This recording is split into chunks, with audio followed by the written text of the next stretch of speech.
All right, everybody, I think we'll go ahead and get started here. Thank you very much for joining us on June 7th, 2022 at our caucus meeting. It is 7:05, and we'll go ahead and get started. Just a few announcements to begin with. Once again, we would like to extend our sincere congratulations to the class of 2022. It was an outstanding graduation ceremony, and many thanks to many people to make it possible. But I would first like to thank our principals, Mr. Craig Funk and Mr. Mark Fortelka, for all of their work and efforts, and not just planning the graduation ceremonies, but all of their efforts through the year to provide these experiences for our senior class. An outstanding senior class. We're confident in their future and know that they always have a place here at the Nest for them to come back to visit and to support us here in our school district as well. The second is extremely exciting news as well, is our softball team continues to impress and to win through the PIAA state championship with their victory yesterday. They will play Palmerton Thursday at 7 o'clock at Pine Grove School District. Tickets are available online through purchase only through the PIAA website. It will be streamed, and I'm being told that it is not going to be streamed, okay? Okay. Well, if it is, we will definitely post it, but it's in Pine Grove, and it's about a 46-minute trip there. But definitely worth the trip to come out and support the Blackhawks. And the other good news related to yesterday's softball game is none of the old folks who attended had a heart attack or a stroke, because it was that close, and it was a great game. Absolutely. Well, thank you. And kind of diving into our agenda a little bit, June's agenda is a little bit more concentrated and jam-packed with a lot of different contracts, a lot of different approvals due to the fact that it is wrapping up the end of this year and entering into the beginnings of next year, as well as we have 1 foot into this year and still 1 foot into next year as well.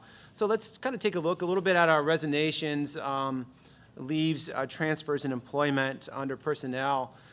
We have a lot of personnel actions. This is, of course, our hiring time, and we've done a great job, I think, and also kudos to Ms. Morgan Miller, our coordinator of human resources, for doing an outstanding job of coordinating a multitude of schedules, reaching out to candidates as well and keeping those candidates interested, providing deep and thought-provoking questions, and then reaching back out to them also on both fronts, those who accepted and those, unfortunately, that we offered an offer of regret and wanted to keep them in tune for other positions that we might have.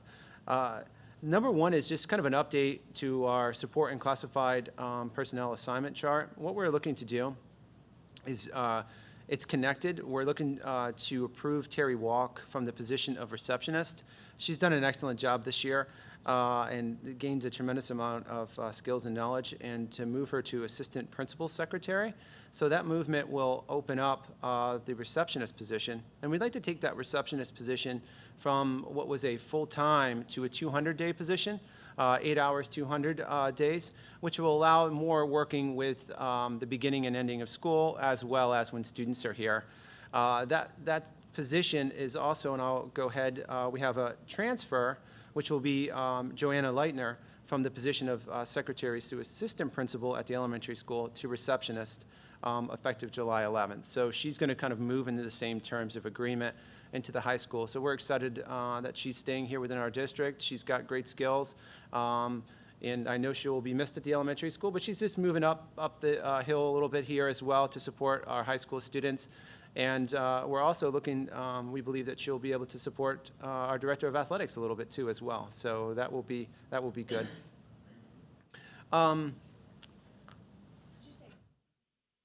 Did you say that's you're making that position more days or less days? I didn't hear that. I'm sorry. It's actually from where it was. It's actually going to be a reduction of days. Okay. Yep. Unfortunately, we have a resignation. We have Linda Schaefer from the resignation because her intent to retire for the position of cafeteria support staff at the end of this school year. She's been with our district for 12 years, so congratulations to Linda Schaefer, and we wish her all the best in her retirement, and hopefully she can come back and still support us here in our school district. We have an amendment to retirement. Kathy Fackler amended her retirement. That's a good thing. So the more time that we can have Kathy in our district, the better it will certainly be for everybody, from June 30th to December 12th. So there's a lot to learn in that position. So the more that we can get rocking and rolling and getting the right person ready to go with that, the more time we can have with Kathy, the better.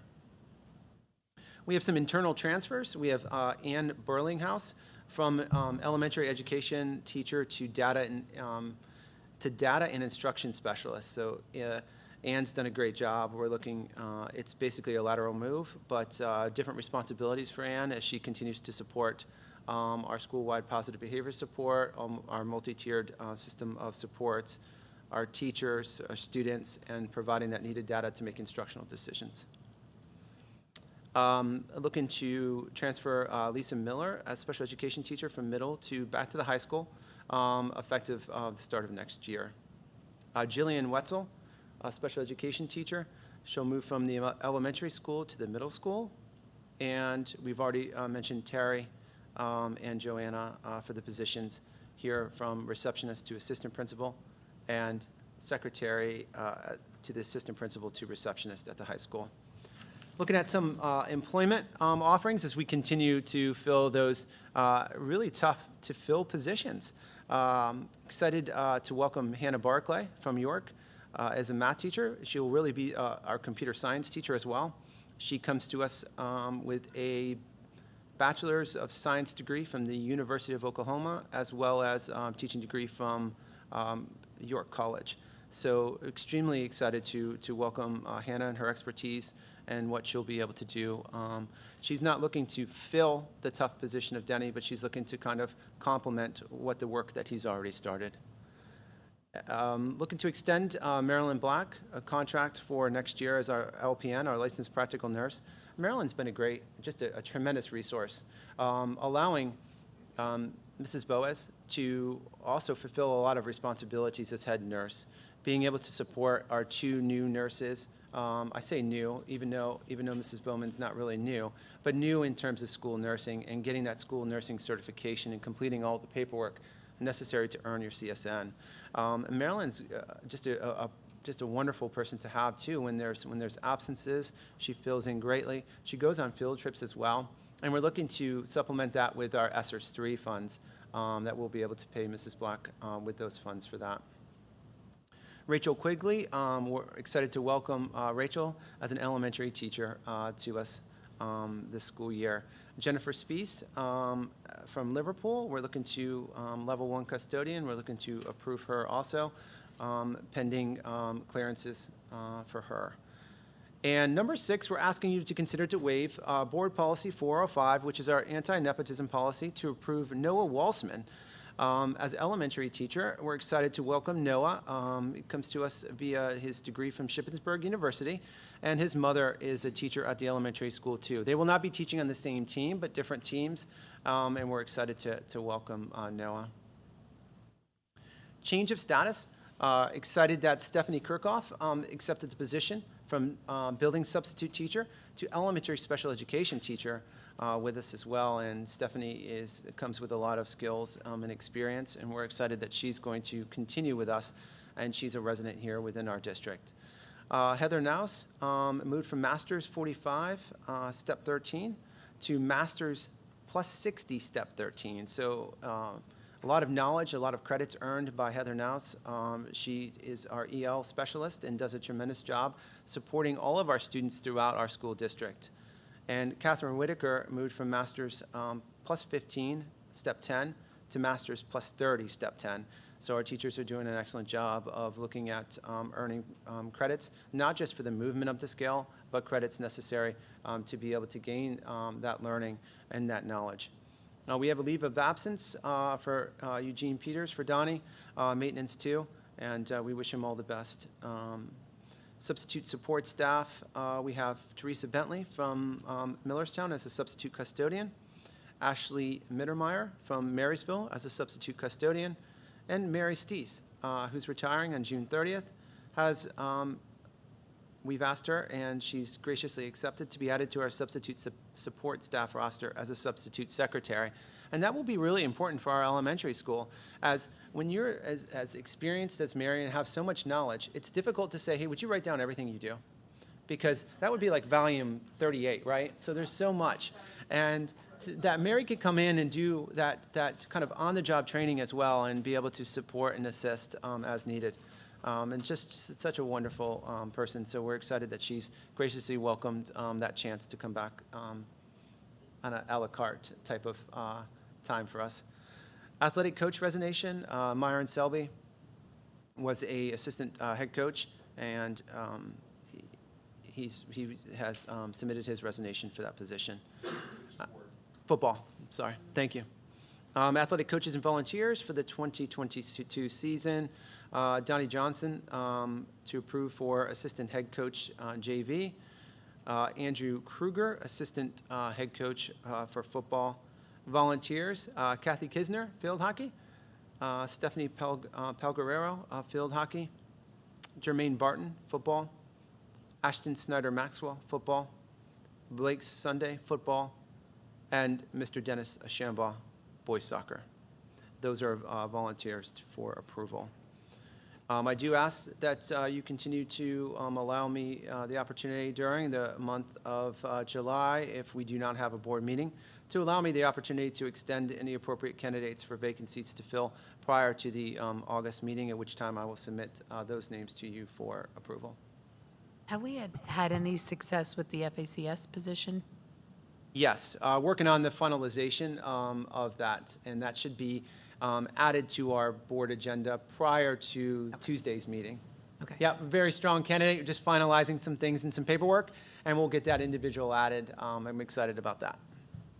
Thank you. And last is summer camp teacher, to approve Heather Noss as teacher for our Early Birds Kindergarten Camp. That will be paid by ESSER 7% grant. So that does wrap up. You know, when it takes 15 minutes to go through personnel, it's a busy time of the year, but certainly an exciting one as well. And that will continue to expand, and we're excited to finalize our family consumer science position at the high school. So once all of that gets kind of ironed out, we will add that individual to our agenda and have that available. Do we have any other positions, Vacant? that are teaching positions that are still vacant? Yep, so we are getting ready to begin first round interviews for elementary school counselor. Okay. We are still taking applications, so if anybody's out there is listening, for speech and language specialist as well. So we are looking for a speech and language teacher, and always looking for qualified building substitutes and substitute teachers. Always looking for dedicated custodians who are wanting to either first or second shift, and we are looking for paraprofessionals as well that are willing to put some time in and work with our students. Taking a look at agenda items, we will have, I'm extremely excited about some presentation for next Tuesday as we honor our WITF Teacher Impact Award winner, which is Dr. Rosario Apley. And Mr. Funk will say a few nice words about her, and we will have her be honored that evening on Tuesday. And she's done an excellent job, well deserved, and she's going to come and join us during that time. We have finance. Mr. Bard will get into that here in a little bit, but we have a treasurer's report, payment of orders, payment of bills. And the big highlight, of course, is our general fund budget to be approved in June for your consideration. It is located on the agenda, and thank you very much. Mr. Bard will go over a few of those elements in a couple of moments. But it's important to note while I'm going over that you, as a board, have decided not to raise and levy any new additional taxes as per Act 1 index at all. So any of the millage balancing is because of the balancing according to the school code, because we are a multi-county school district with residencies both in Perry County and Dauphin County, respectively. We will ask for the Homestead-Farmstead resolution approval, which definitely does, for the 2022 school year, give anybody who is qualified for the Homestead-Farmstead, it gives a higher value per home for next year as well. We were asking for the recommendation to the board to authorize Mr. Bard to invest district funds in the appropriate district depository banks to ensure a maximum return on pending market conditions. And Mr. Bard will go over that in a few moments to talk a little bit more about what that is. Basically taking a look at investing funds in a higher interest rate return. We have our liquid propane bid, and our liquid propane bid is to approve liquid propane at $1.78 per gallon. Unfortunately, like many things right now, that is higher than it had been in the past of $1.35, I believe, was previous. And that is from Heller's Gas and Propane. And we received another bid from Copies at a price of $1.889. So we are going to go with the lower bid, and that does include propane tanks. Motion to recommend the board to authorize board officers to sign signatures on all bank and checking accounts at Mid-Penn Bank. Motion to approve the Assistant Superintendent for Finance and Operations, Mr. Bard, to sign all non-payment related bank documents for Mid-Penn Bank and all bank-related accounts for Susquenita School District. Number 12 relates to an update here, is to recommend the board to approve builder's risk insurance with Utica Mutual, effective June 15th for 3 months at a premium cost of $1,186. And this will protect any damages, any equipment, anything associated with our field turf project once that begins. So that kind of gives us another piece of protection. Number 13 is to recommend the board to approve the workman's compensation insurance renewal with UPMC Work Partners at a premium of $64,640 at the recommendation of our workers' compensation broker, Gallagher, and to authorize the assistant to the superintendent for finance and operations to sign the binder for the coverage. Number 14 is a motion to approve the 2022-2023 emergency instructional time template. There, once again, the Pennsylvania Department of Education has authorized the emergency time template. That allows us to use flexible instructional days as needed in the event that our building would need to be deemed unsafe due to any potential related to pandemic. We already have 5 days that we can use that are authorized according to our flexible instruction day for weather, for building, for weather or building, anything such as that are non-COVID related. Number 14, please note, we do not intend to use this. This is kind of like this is my former self as an Eagle Scout. I'm a Boy Scout. So one of the mottos we had as a Boy Scout, right? Be prepared. This is a preparation. We just want to get it in and get it approved in the event that we would absolutely have to at the last situation. You have to use it. It protects us and keeps our calendar. So that's what that's for. Number 15, appointment of districts. It's okay. No, I guess what I'm wondering is, so is this what would now be used if there was like an outbreak of COVID cases? And in the past, when we shut the schools down, you didn't have to use an FID day, you just moved to remote learning. Is this Department of Ed now saying that you now have to have in place FIDs or you make those days up? Is that what this is? Or maybe I'm misunderstanding what this is for. So this is exactly what we just did last year. It gives us that flexibility for if we were to close, they wouldn't count it as an instructional day. This allows us to have a plan in place where if we would need to, that we could count it as an instructional day by giving instruction in the home through the use of Zoom, through the use of Canvas, and through the use of the other mechanisms that we have in place, only for pandemic-related purposes. But prior to now, we never had to make those days up. No, because we had at-home instruction. So this is just, an FID day is at-home instruction. So we get the 5. So it's the same term. Yeah, we get the 5 for weather. Right. Or flooding or. Right. Or we couldn't be in the building and then, but we don't have to use those 5. But we did, when we had to shut down in the past, those were instructional days because they taught from home.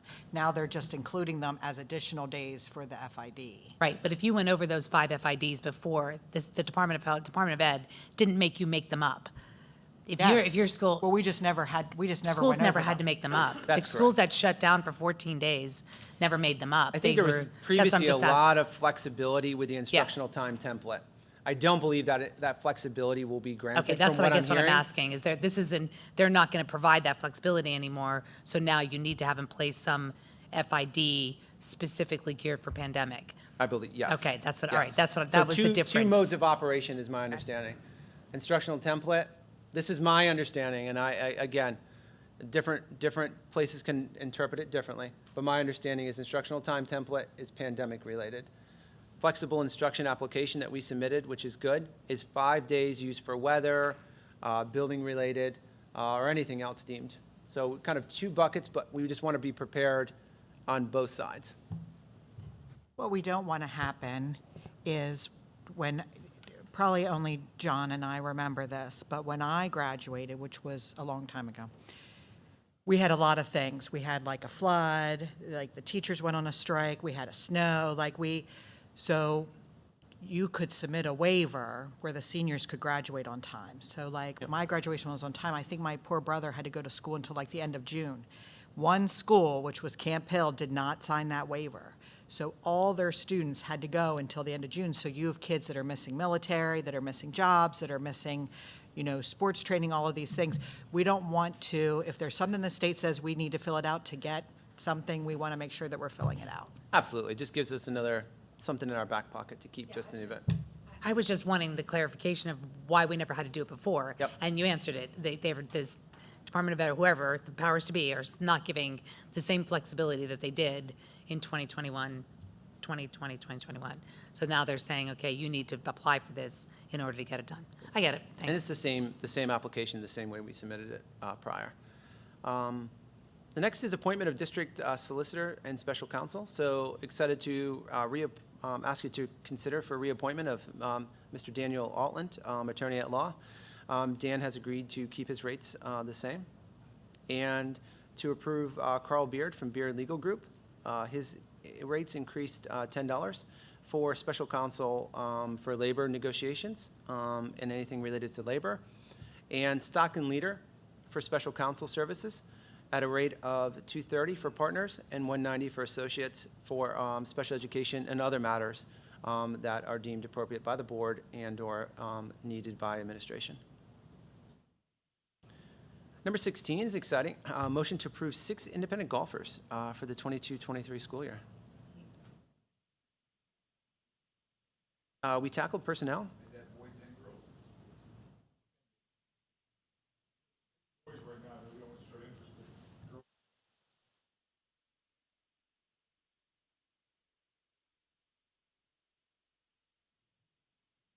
I could use some lessons on golf. That's what I'm thinking.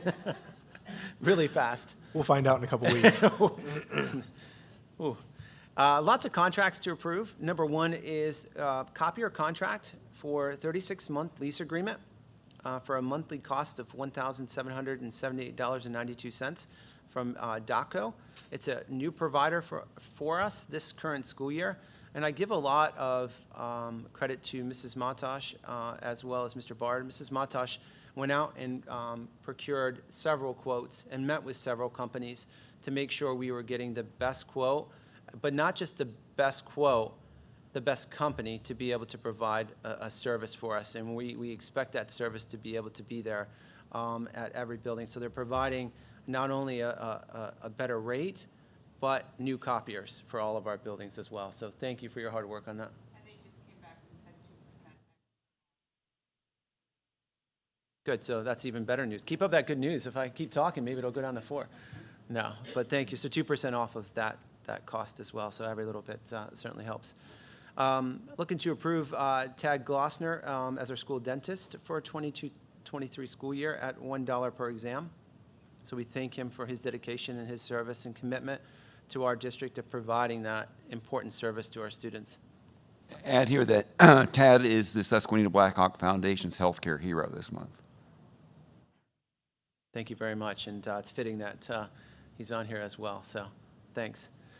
Looking to approve, and there's 2 options here for INA to provide security services for the 22-23 school year based on one of the following options. Both options would include home athletic events, musical events, or special functions as requested by the school district. INA has done a great job for us this year. In particular, I will give a shout out to Officer Dennis Wart. He's done a great job being present in all of the buildings and providing that needed level of security. Option one is an armed security officer at the district at a rate of $37.50, plus the INA security SUV patrol vehicle at $800 per month, which includes their fuel, their maintenance, insurance, et cetera. And the option two is the exact same, just without the vehicle. My recommendation certainly is for the vehicle, and the reason I say that is for rainy days like today and the ability to get to point A to point B very quickly. Plus, that vehicle also is a nice presence to see, and I think that's important also. Can I also make a comment that we can look, and maybe Mr. Quigley would want to be, if a non-school entity is renting our building, and whether we make it a policy that they must include security or they want to include security, that we can get a price from INA that we know what to charge them. Because that wouldn't be during school hours. That would be, and that entity, and, you know, I don't know if you want to look at something if it's a feeder program versus, if we want to have like a step program on what the rate is, but I just would like there to be a rate. Yep, absolutely. We will talk with INA and get that rate to see if it's exactly the same as what it'd be now, or if that rate would be higher based upon what their need would be on a weekend or other event. Well, and they may even have, if it's X amount of people they need, one person. I just want to make sure that, I want them to be at our events because they're our events, but I want us to be able to, I want community organizations to be able to use our school too, if it's reasonable, but I want them to either have to have the security or have it as an option. Yep, absolutely. We spent some time discussing that, and we can talk further about that. Absolutely. Thank you. Lackawanna College to approve this college and high school agreement for next school year, which is exciting to continue that partnership. So thank you, Mr. Funk, for building and continuing that partnership, college and high school agreement with Lackawanna College. To provide extended school year services for one student through News Story as part of the students' programming. Looking to approve Capital Region Partnership for Career Development. That's an important program that we are a part of.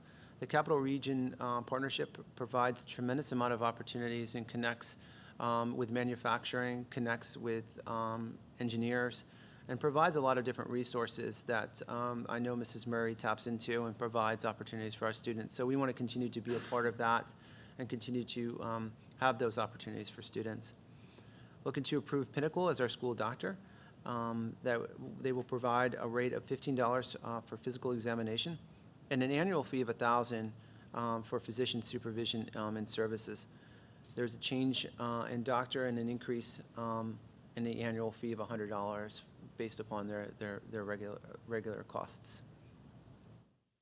Looking to purchase elementary student services at River Rock Academy for the billing framework that's associated there, as well as 4 student slots for private secondary and academic education. That's not AEDY. That's for students based upon their programming needs and based upon needs associated with their individual education plan. How many do we have this year, Dr. Fox? Do we have 4 this year as well? I believe we are over that, but I will need to check for Okay. sure. And it does ebb and flow.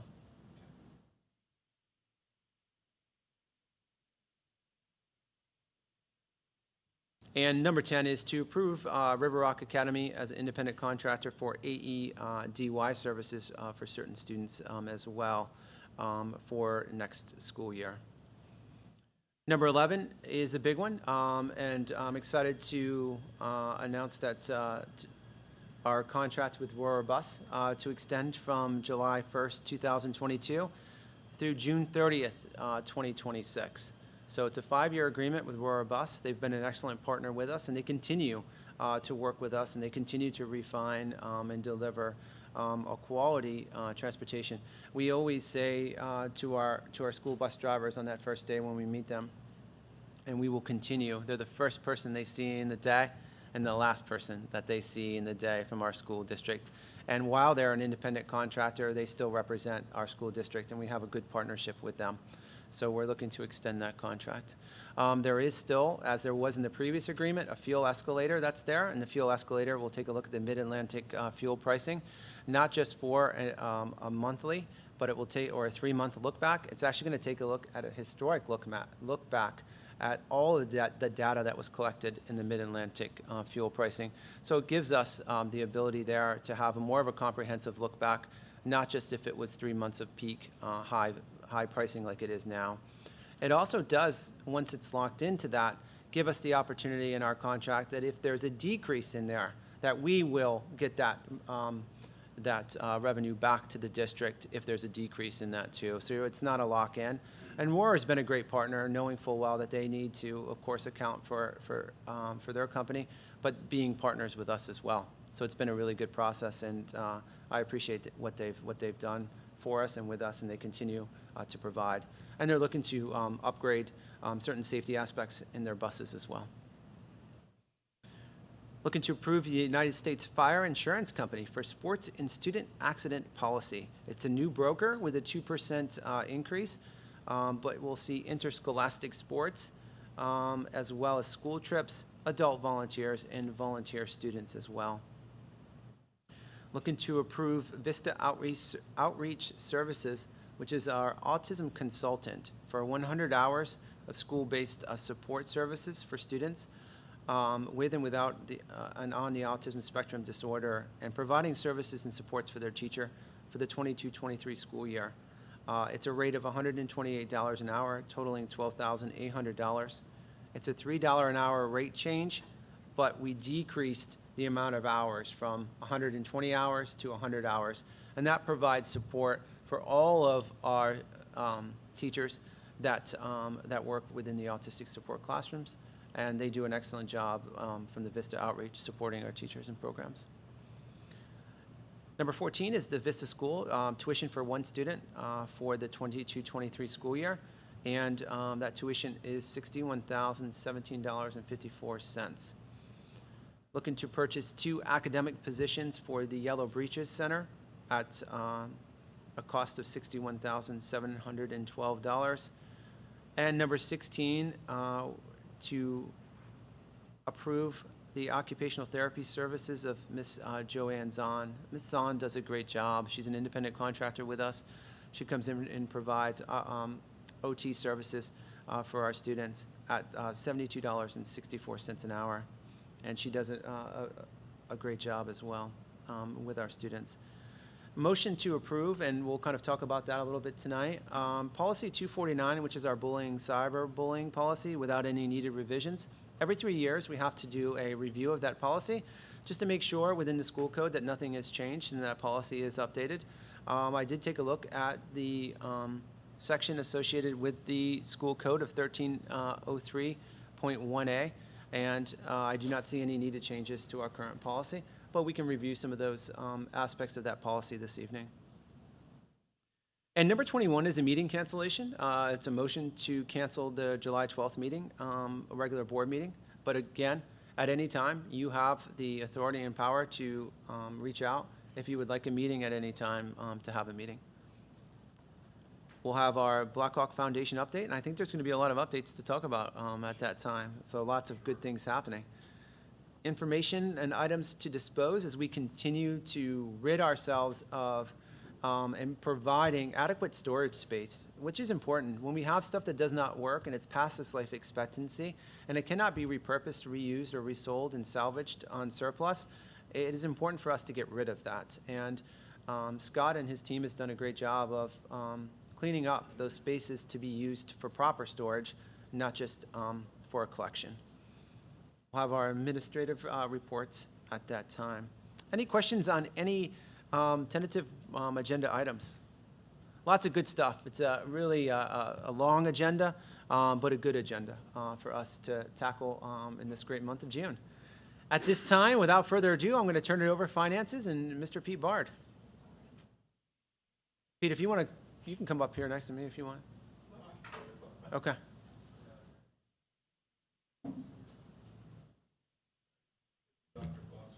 But I think I'll stay here at my seat. So first, I want to start with the budget update. I know we had a special board meeting on May the 26th. I'd like to thank the entire board for coming out and participating in that, whether it was virtual or in person. So first off, I want to state that the board is not raising taxes for any of its residents at all. They will see the Dauphin County residents in Reed Township will see the property tax rate will go to 23.9845 millage rate increase. That will see their median assessment value of $109,000. We'll see an increase of about $133 in their property tax bill.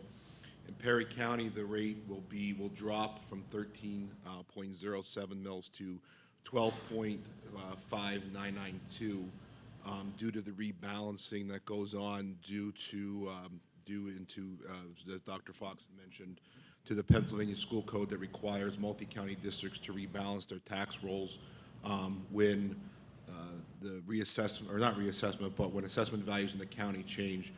Perry County saw a $36 million increase in assessment, while Dauphin County saw a $16 million, or excuse me, I think it was a $12 million decrease in assessment values.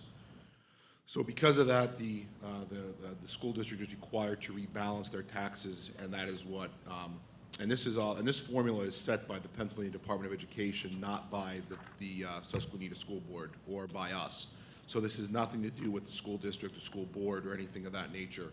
So I do want to make sure that the public understands and knows that the school board did not levy any new taxes. As a matter of fact, this actually has a negative impact on the school district as a whole.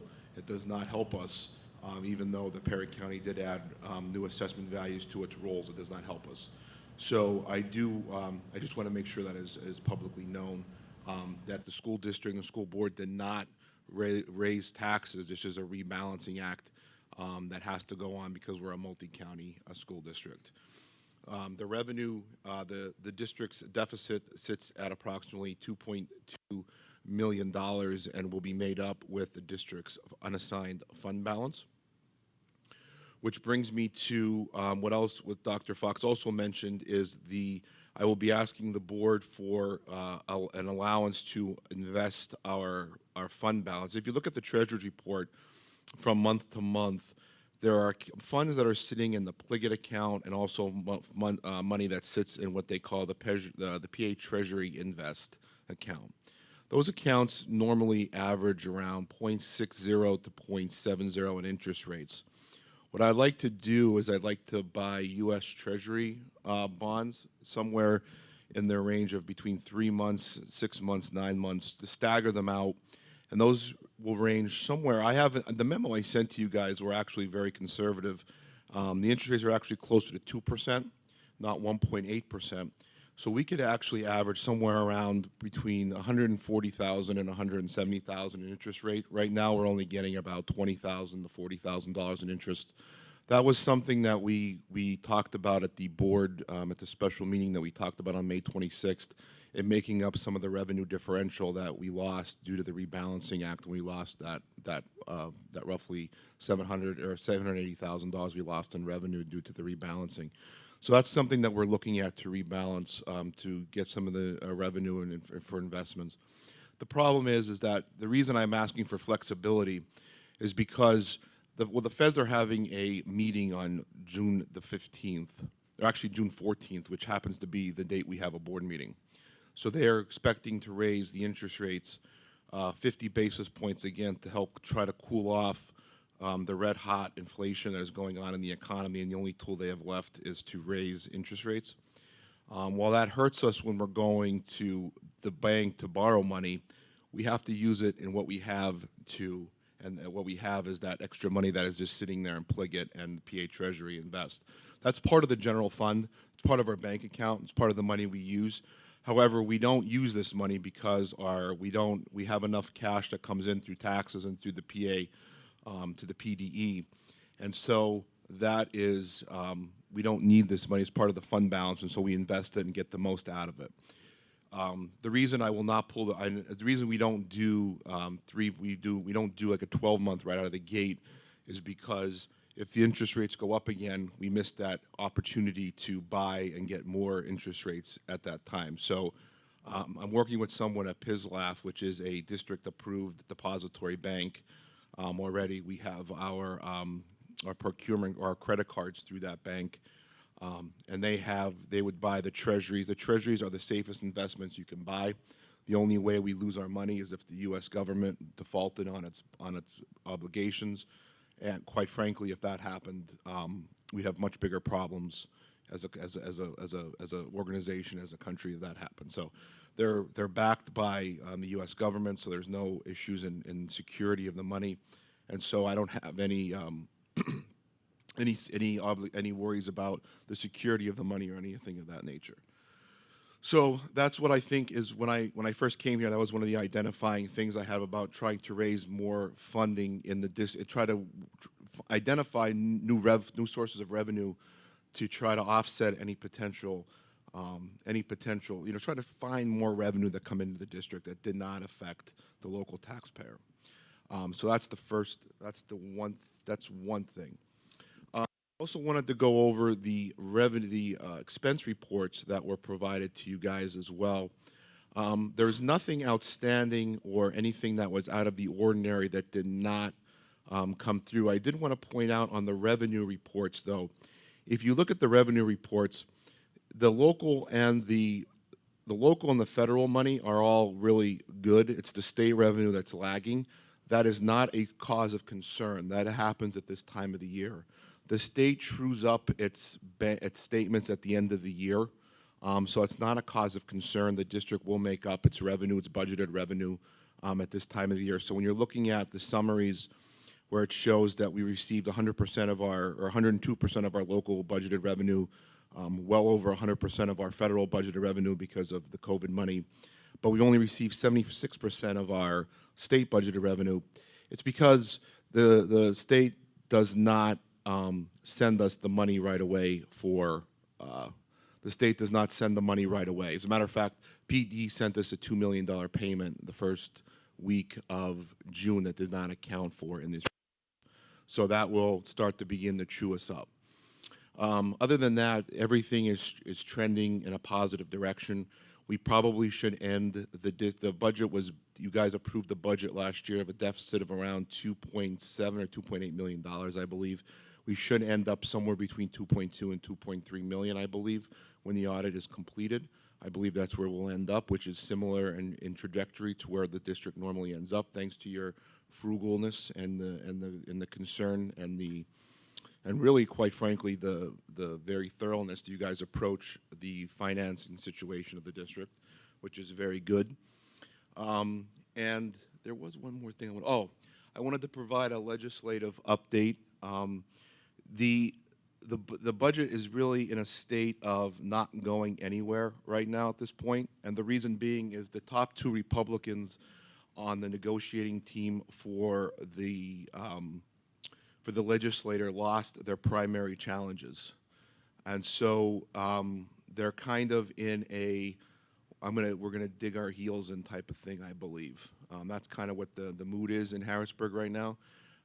So Senator Pat Brown, the state senator who's been on the Appropriations Committee, lost his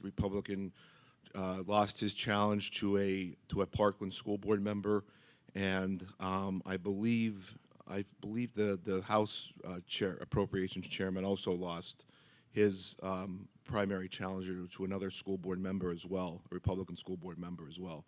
So there's a lot of infighting amongst the majority party in there, so they can't. So there's a lot of competing ideas going around right now, and so The budget has not moved much, if anything, right now. But they are in session and they are trying to compete. But the good news is there are some good news though. The state is flush with cash. The Department of Revenue released a data point that said their collections are up 5% over their budgeted amount. They have money from COVID and they have money over collections. This is probably the best fiscal shape the state has been in about 20 years. So they have money to give. They just don't know exactly what to do with it right now. There is a proposal to shelve the gas tax for 3 months, which would alleviate. This doesn't affect the school district, but it does because, as Dr. Fox had noted, we have a fuel escalator clause in our bus contract, which does affect us. The fuel tax in Pennsylvania is 56.9 cents, the second highest in the nation, and that would reduce that proposal is in the Transportation Committee, and it is stalled right now, and it's not moving. There is some other right now. They're arguing about how much money they want to give to the public ed system, but there will be an increase. We just don't know exactly how much. Our budget reflects a flat line item, a flat spending, does not increase funding at all. So we can only go up from where it is. We believe we can only go up from where it is. But I do emphasize that it is an imperative that we try to get as many students back. And I've shared this with our administrative team that we try to get as many students back from cyber charter schools as we can back into our fold. Because that negatively affects us, not only from a cost perspective, from a tuition perspective, but it also affects us negatively from our state funding formula perspective. So we get hit twice, in essence. Some of the data that came out doesn't negatively affect our basic ed funding formula. So that's the two things I want to mention. Also, and Dr. Fox will mention it during the turf project update, but the insurance quote for the builder's risk was needed to protect the district's interests from any of the material that is dropped off when the project starts in the next couple of weeks. That is the district's responsibility. Once the material is dropped off, we technically own it. And so if somebody were to vandalize it, steal it, whatever the case, we own it, so we have to keep it. So I don't know if do you guys have any questions or comments regarding the budget or any of the financial reports that are there? Just a comment about all these guys who were in elected office and they were beaten by school board members. You hear that, Mrs. Singley? There's an opportunity for you outside of here. Run for the State House, yeah. Oh, I wouldn't wish that on my worst enemy. The legislator is a very difficult road to hoe there. I wouldn't risk that on anybody. But, Why would I do that when the pay for this is so great, you know? I don't know. And just for the record, this is all volunteer service. Yeah, I would say you're only. And if anybody has any questions about the budget or any comments or concerns about, especially with the rebalancing of the taxes, the property taxes, please reach out to my office and I will be glad to walk anybody through it. But please just remember that the school board in this district did not levy any new taxes. It was not them. It was really the rebalancing act, the rebalancing situation and the rebalancing code. Thank you, Mr. Bard, and to anybody out listening and to all of us, please, while we kind of joke about, our local representatives and local senators, to please use our powers of outreach to reach out to them, to ask them to be kind when they have this surplus that they're sitting on, to be kind and remember us in public education. Ask them to take a good hard look at cyber charter reform. Ask them to take a good hard look when it comes to funding IDEA, or the Individuals with Disabilities Education Act and Special Education, at the formula and rate that it's intended to. And please don't stop there. Go and reach out to the U.S. senators and representatives to ask them to do the same. I believe IDEA was intended to be funded close to 30%? And I think the historical close that it's been is 20, and I think it's right now at 13. And certainly I know Dr. Herman would know that more than I do, but please ask them to be friends of public education. At this time, we're going to transition and have a little fun with our Susquenita School District Annual Report Overview. I'm going to kind of walk us through a little bit of some historical data that is used from our school performance profile, which is this historical kind of quantitative data. I'll take a look also at some perceptual data that was collected at the high school with our senior exit survey. And we'll also take a look at some benchmarking data that was used as well as from our PVAS, or the Pennsylvania Value Added Assessment, as well to take us through a historical look of where we are at as well. And there's always a lagging data when we take a look at it. So the data that you'll see, some of it's from 2019, some of it will be from 2020-21, because we always get data later in the school year when we get that and be able to certify it, approve it, and that data becomes available to us. So one of the first things I want to take a look at is our comprehensive plan. So as we move forward with some of our specific building goals and some of our district goals, we're going to try to do our best to make sure that those relate back to our district comprehensive plan. And certainly this is a graphic that is available on our website. And there's three main and very broad goals. And the first one is to continue to show growth in math as measured by PVAS. PVAS, again, is growth over time, right? 1 year's worth of growth in 1 year's worth of time, we'll put you at the yellow. When you're at dark blue, and you'll see those colorations here in a couple minutes, that's far out exceeding. That's growth plus. That's the value adding over time. The second is to increase our opportunities for community partnerships. Industry-related credential for students through focused career explorations and internships. And the last is to continue to develop strategies and programs to assist students under IDEA to make PVAS growth. So I think all of these are very broad enough to grow over time, and yet specific enough to address some of our continued needs as a district. When we look at elementary school, this is a snapshot from the Future Ready Index that you'll see. It used to be called School Performance Profile, so I apologize that I used that term. That's been retired, and now it's the Future Ready Comprehensive Portal, I believe, right? If that's the right term to use. But it is available, so if you typed in Future Ready Comprehensive Portal, you can pull down any school district, and I believe you can also pull down some cyber charter schools as well and see some of their data that's associated there also. Looking at the elementary school, you'll see ELA, where it's a collective group of 59.5%, and the bottom shows the state average as well. This is from the school year 2021. The small little star in the upper right-hand corner indicates that it's a federal requirement.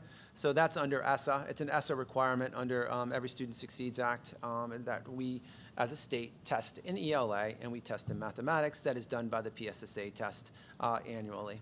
The middle is mathematics. You can see that we are, from the 2021 school year, we've exceeded at the elementary school the state average, as well as for science as well. PVAS, this is the one I get excited about the most because this is the one that's growth over time. So taking a look at the 2019, which is the most relevant data that I was able to find on PVAS for the elementary school at this time, you'll take a look at across all grades is what I'm going to focus on.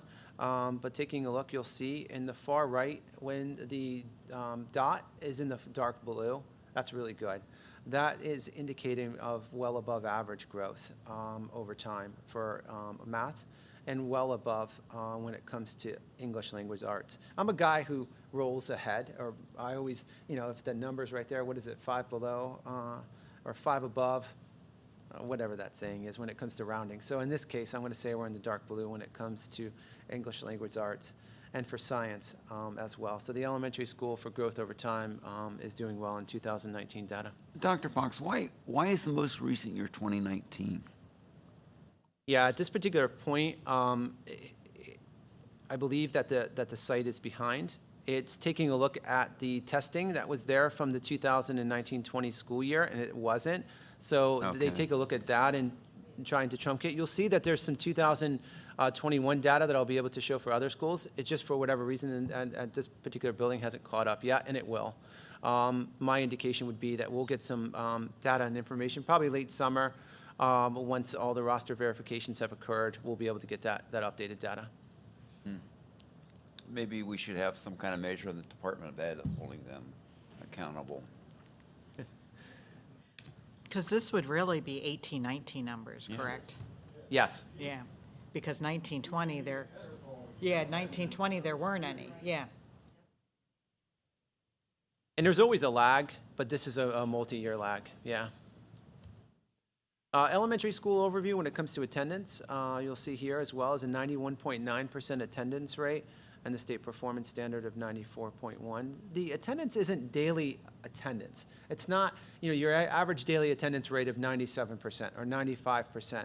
I believe it takes a look at that 10%. So it takes 180 days, which is our academic requirement for students, and then it takes that 10% off. So it looks at how many students have missed 18 or more days, and that gives you the percentage. It doesn't take much sometimes during pandemic-related issues to get 18 or more days. It really doesn't, and it doesn't care if those days are excused or unexcused. But in this case, this is school year 1920, there wouldn't Right. be, right? That's fair. Yep. Elementary school overview. So I'm going to ask for any assistance at this time from our elementary school to jump in, but we're excited to look at grade 3 for the 22-23 school year to increase reading and the foundations program and to extend that into grade 3. I'm going to talk about this briefly, but turn it over to Mrs. Comp because this is an exciting aspect right here. Our school-wide positive behavior support program, or the High Five program at the elementary school, has been recognized for fidelity implementation at Tier 1, Tier 2, and Tier 3, and advanced tiers. And this is the first time that all 3 levels have been approved. So I'm going to turn it over to Mrs. Comp because this is worth, I think, having a moment to really a celebration of all the hard work that the elementary school has done. For us, this is huge for us. We're very, very excited.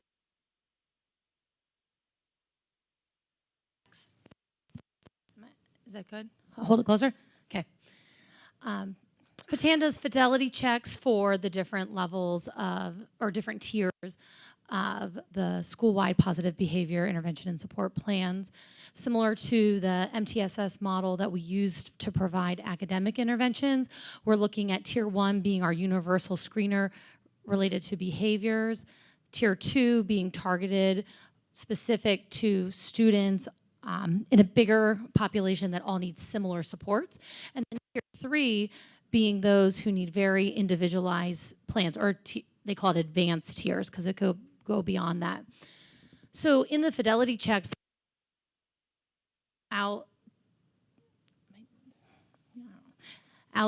school, and they sit down with us as a team and go through a very extensive checklist looking at our data, our plans, our professional development, our communication with community members, staff. They actually walk around the hallways and talk to students, ask them if they know our high five values. They speak to them about our incentives. So we have in the past been recognized for Tiers 1 for I think about 4 years, and then Tier 2 more recently. And then we thought we really just wanted to give it a try for Tier 3. But we were recognized at 96% or above in all 3 tiers, and the number of schools in the state of Pennsylvania that are recognized for Tier 3 or the advanced tiers is very low. I believe Mr. Schaefer shared at the last conference he attended, it was about 8 schools. So this is pretty exciting for us. And we definitely want to thank Mr. Schaefer for all of his hard work organizing our High Five program, because this wouldn't have been possible without him. Absolutely. Thank you very much for that. And it was our first year for the SSD blended cyber program at the elementary school. And now we transitioned to calling it and rebranding for the Black Hawk Academy. So parents out there, we do have an elementary program. So if you're in one of our cyber charters and want to continue with that kind of online opportunity for your students to take a look at our Black Hawk Academy, or if you wanted to do kind of a mixed mode, we can work with you on that as well. So feel free to contact your elementary school office, or to contact and email myself directly or Mrs. Matash, and we'll connect you in the right steps to make that happen. I would also like to thank the elementary school and point out all of the community events that they did. The campus down at the elementary school, thanks to the hard work of the PTO and to the principals and to all of our dedicated teachers and staff, have made really the campus come alive from early fall to most recently in the spring. It was great, and I'll kind of segue in if you want to talk about a couple of those events and maybe transition a little bit into some of the after-school programs. Sure, I could do that. So I will just cycle back to the Black Hawk Academy really quick and tell you we don't have a high number of students that participate in that, but for those who did, we got overwhelmingly great feedback, which was wonderful. And we did have some of our fourth graders take advantage of the opportunity to come in and be a part of some things with their class at the end of the year. They came and participated in the tour at 5th grade, and they came in for 4th grade fun day. So it was really great to see them back in our building. As far as the events, Mr. Fry, I know you've been a part of a lot of them, helping out, but we have a lot of fun events throughout the year by our PTO. Also, Steve Knight held with Ms. Fruworth and Mrs. Baird, put a lot of time into planning that. And we hold a lot of fun after-school activities that you may not know about, where our teachers run clubs, and these are often through outside. These are through outside organizations a lot. So Dr. Binger has Little Da Vinci's, which is an art club that meets after school. We have Science Explorers, which is done by Angie Dell. We have Girls on the Run, which has a whole slew of wonderful teachers that run along with the girls and cheer them on. And then we have Girls Who Code, who was run by Mrs. Bear. And then we do have before and after school tutoring program, which runs roughly from October through the end of the school year, about the end of April. And students are recommended for that, and then families are able to sign up and have their students participate at a time that works best for them. And then the last thing on that list there is Ready to Succeed. This is a pretty exciting thing for the elementary school as well. It's offered through the United Way, and my understanding is that Dr. Lorfink has had our district on a wait list to be a part of this program for many years. And so they finally have the staffing and the funds to be able to offer this opportunity for students ages 3 to 5.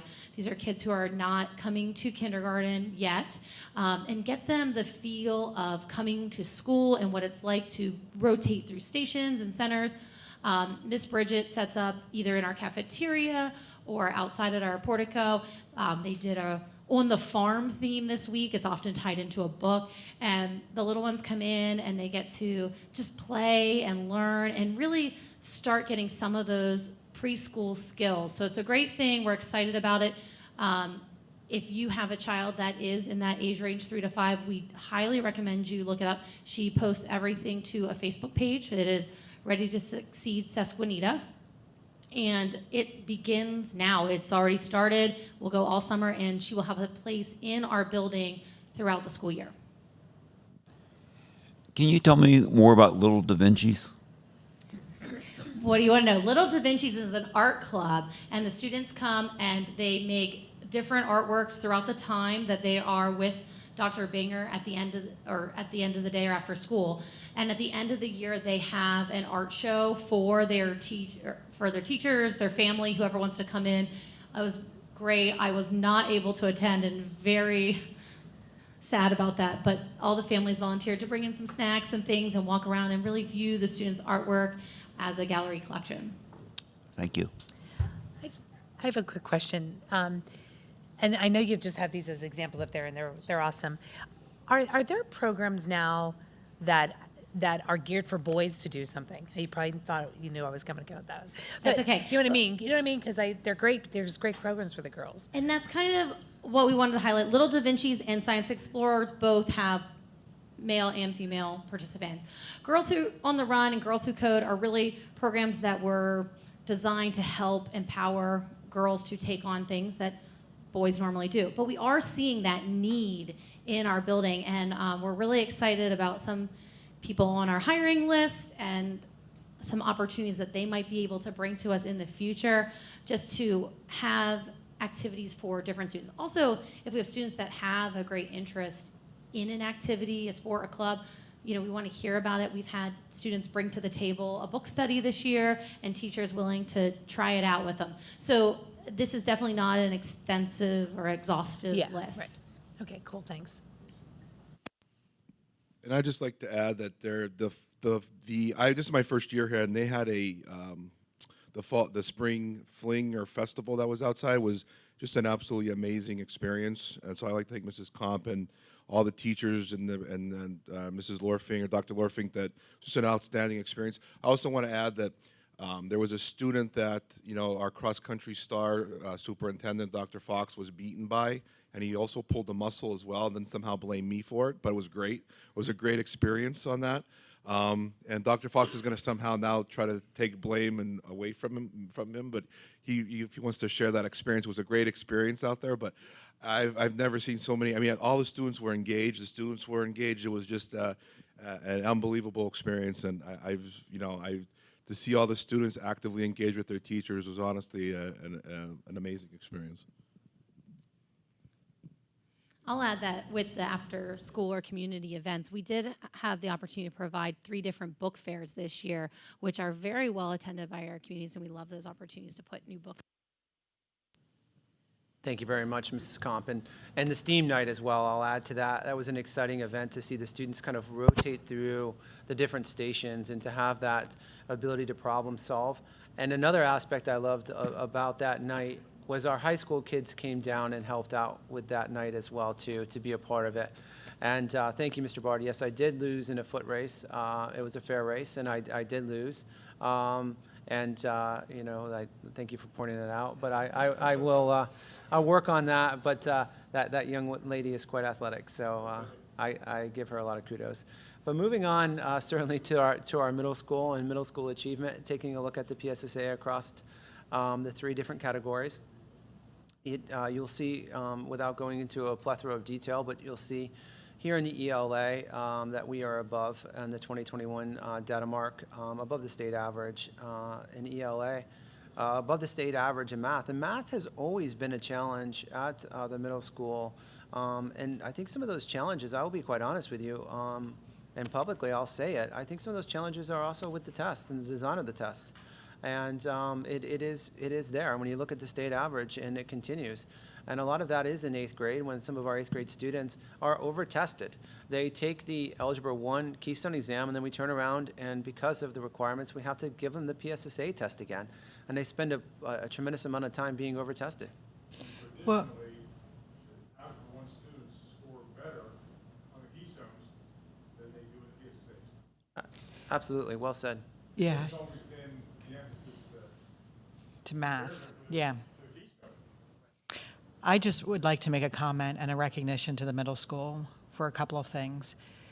Because one, if you think of the kids that are taking the PSSAs, so that's 5th grade, 6th grade, 7th grade, 8th grade, this is 2021, so it's not behind before like 18, 19, like some of the other numbers. So this is 2021. So this is last year, which is the first full year after the pandemic. So they would have taken this in April, right? We didn't change the date of the PSSAs. So if you imagine the year before, school was over in March.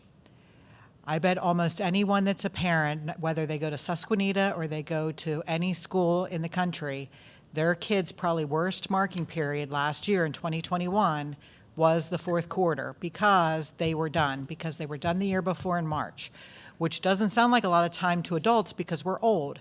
But when most of your life is just school, that routine is a big disruption in their life. So for us to be this high above the state average is, I think, a lot better than even these numbers show, because these kids didn't have a quarter of their education the year before, which they were tested on for this, and they were probably done. They were probably done in March because that's what they were the year before. So great job to the middle school with these scores. Thank you. I would agree, and I also think it's a tribute to the staff and everybody else that kept our kids in school. You know, we were here most of the time, and that was great because I think they kept them in the learning environment, where I think a lot of the other schools, they were out, and kids weren't getting the same kind of a learning experience online, especially with things like math. So I think it's good. But on another note, anytime you give a test that only 37% people pass, I think is the test, partly. It has to be. Absolutely. If you were a teacher and your kids, only 37% of the kids were passing it, you'd probably be making a different test, right? Isn't it? We I don't know, I'm not an absolutely would. educator, but I think it's not. Without a doubt, you would find out what the root of that issue is, then you would reteach it, and then you would reassess with doing a different assessment rather than give it again. And I think that explains exactly. This is achievement tests. This is not a full measurement of the knowledge and skills that our students have. This is quantitative, excuse me. Qualitative is what I love. That's when we bring in our students for an authentic audience, when they come into board meetings and they can demonstrate their skills to us. That's what it's all about.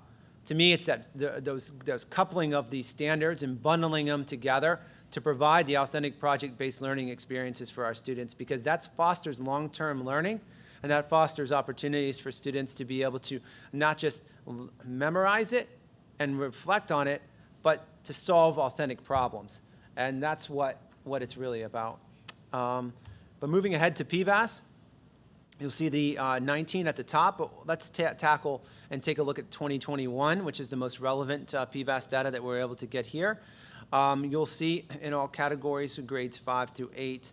I do want to point out grade 7 being well above. And again, growing students is really what this coloration chart is reflective. It's about taking students where they're at and growing students. And all of that demonstrates the growth of students, and ELA is the subject matter for this.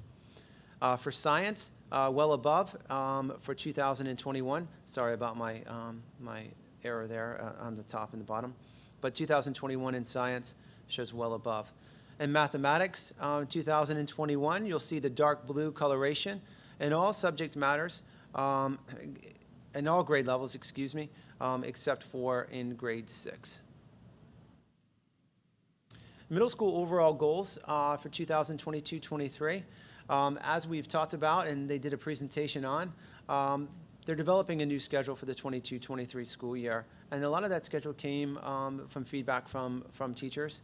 And it's really tweaks. And like anything else, every year, and I'm sure Mr. Quigley can attest to it, every year is a learning experience, and every year you make adjustments to everything that you do in order to be able to meet the needs of students and meet the needs of teachers to be able to meet the needs of our students.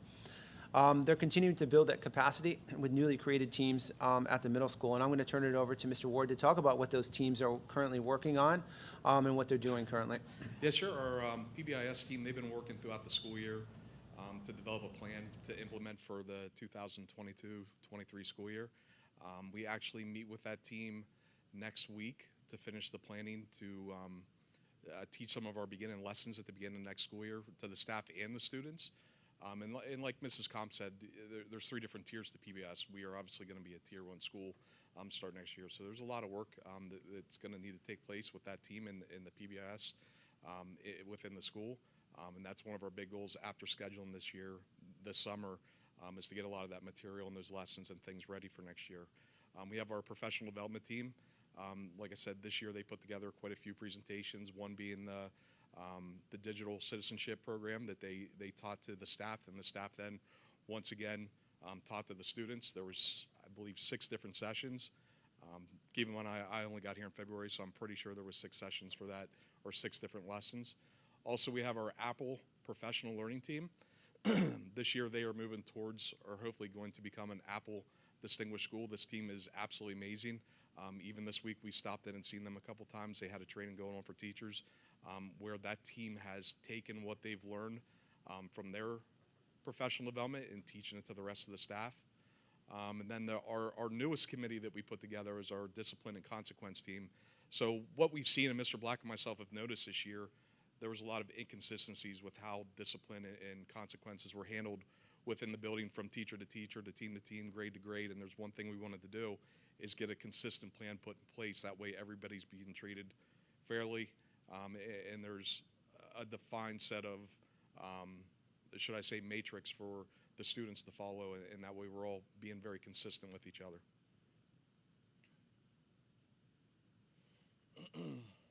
Certainly at the middle school and high school, and you'll see throughout our district, we wanted to continue to improve our communications within the school and our community outreach as well. And we'll get to a slide in here, but a big kudos to Mrs. Tracy Troutman, our PIMS and Community Relations Coordinator. She's done a great job of really being able to send out a unified message amongst our district, working on our district branding, and just doing a tremendous job internally and external communications. The middle school is continuing to look at transforming the library into a resource center and to modernize that into more of a media center from the use of flexible furniture, rearrangement, and working with Mrs. Davis, who's just phenomenal as a school librarian, to be able to modernize that and continue to modernize that space. Planning to use IXL data.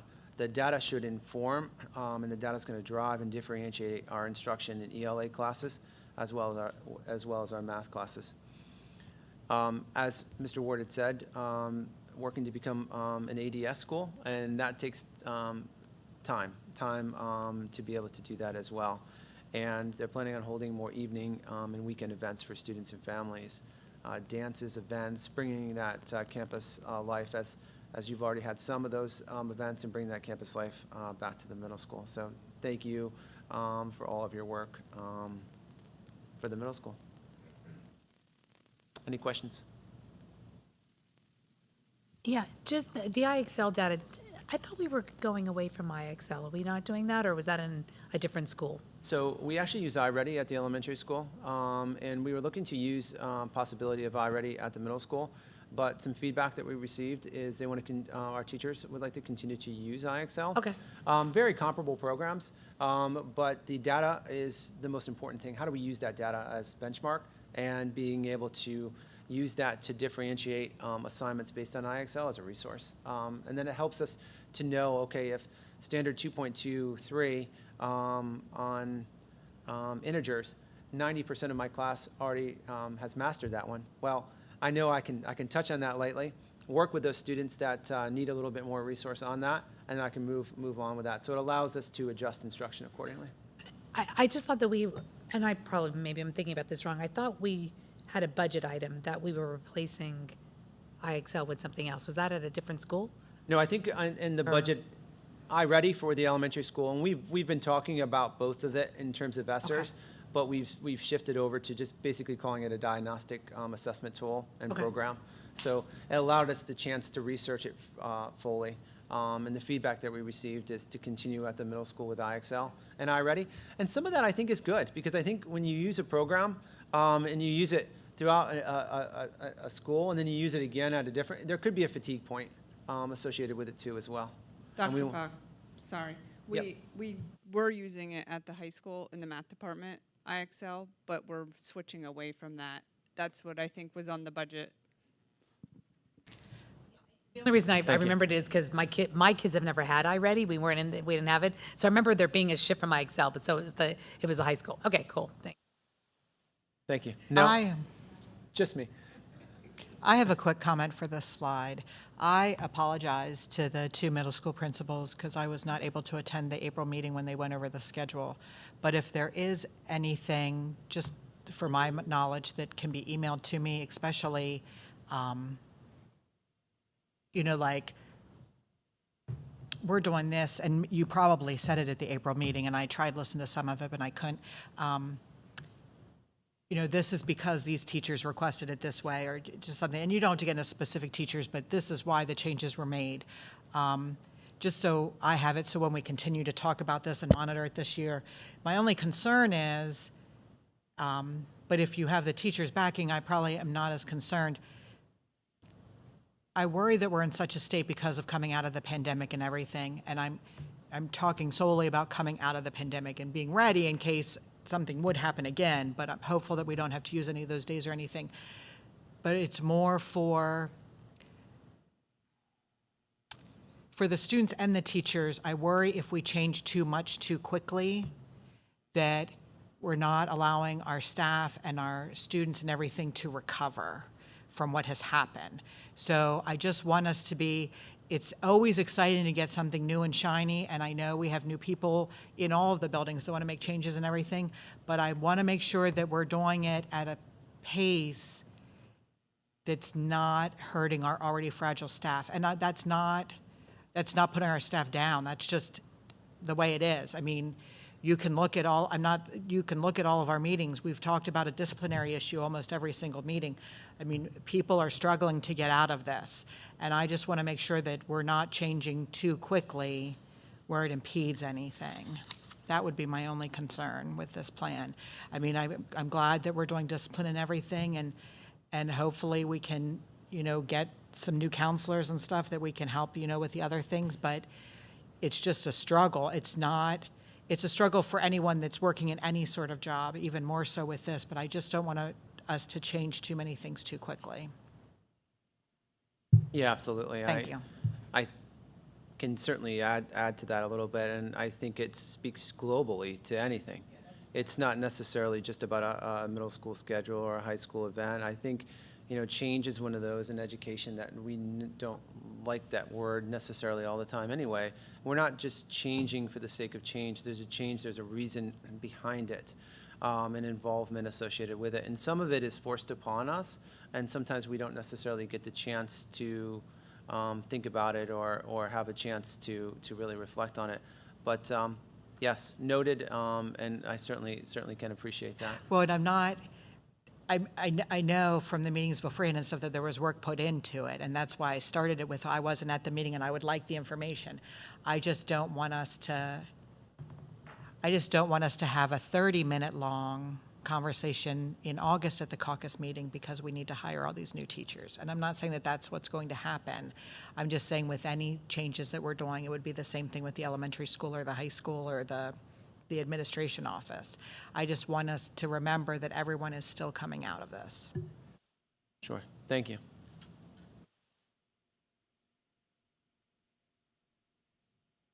Taking a look a little bit at high school achievement, and the high school achievement is measured not with the PSSA testing, but with the Keystone exams. Keystone exams are given at the end of the subject tests, at the end of ELA, and I believe for us that is grade 10.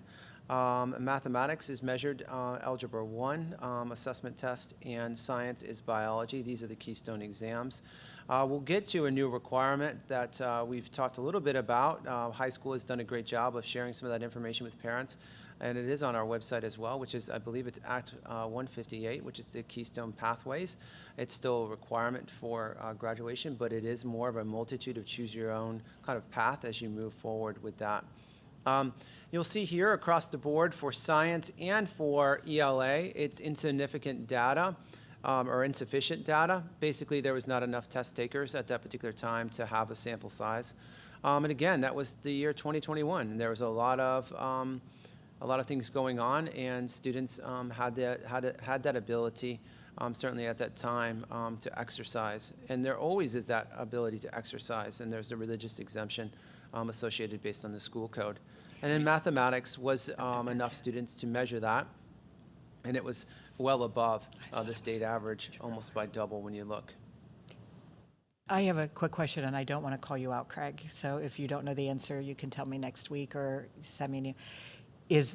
Is this the year, though, because I don't remember with 1920 because of the pandemic, but didn't we in either 19 or 20 or 20 and 21 extend Algebra 1? Wasn't that an idea of Mr. Brokus where we made Algebra 1 a period and a half? Yes, prior to the pandemic, it had been Algebra 1A and 1B, and then with Mr. Brokus's evaluation, he said we need to shorten the length of the class from 2 years to 1, but then extend it to a period and a half every other day. So last year and this year will be the first 2 years looking at doing that. And that is a possibility. I mean, I'll be anxious to see what this year's tests show.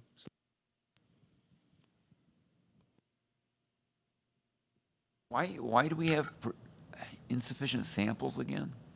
Again, the amount of test takers wasn't enough to quantify or to provide what is there for the Future Ready Index. It doesn't mean we didn't have students taking the exam. It just means when the state puts all of that information into their data dump, if you will, it didn't produce, there wasn't enough students taking it to give a full assessment value at that time. I'm still not following this. Is that because our classes are small? They don't have that many people? No, there wasn't enough students at that time taking the assessment. So I'm a little students- confused too, like what were they doing? Because they were in school. 10th grade, that's a big grade.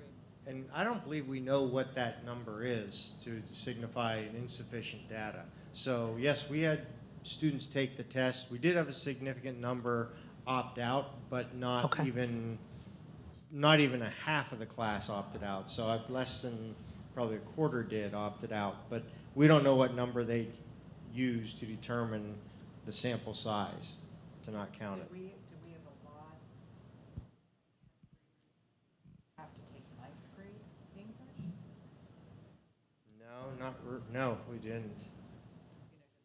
That would have been, 9th grade would have been their year. Do you know? I'm not buying this. There are schools that are much smaller than we are. And do they have insufficient sample sizes? Again, it was based on the amount of students that took, I'll get the exact answer. I will email. I have an email in my inbox somewhere from the beginning of the year when the Future Ready Index came out as to what that answer is. I unfortunately can't recall what that full explanation is as to why that was insufficient data at that particular time. But I'll get that out to Thank you. everybody. Was the math a big increase from the year prior to COVID? Or is that how much higher than it has been? If you know, I believe mean, that, I don't know the specifics, I can get that, but I believe that is an increase compared to pre-COVID numbers, because I think we're like 40, We were above 50. the national average, but Yeah. I'm never that high. No, so that is an increase. Okay. And the reason probably why we met the math is we also have 9th graders that were taking it, so the sample size, where the upper grade levels don't take algebra. So that could be the reason Right. why there's enough.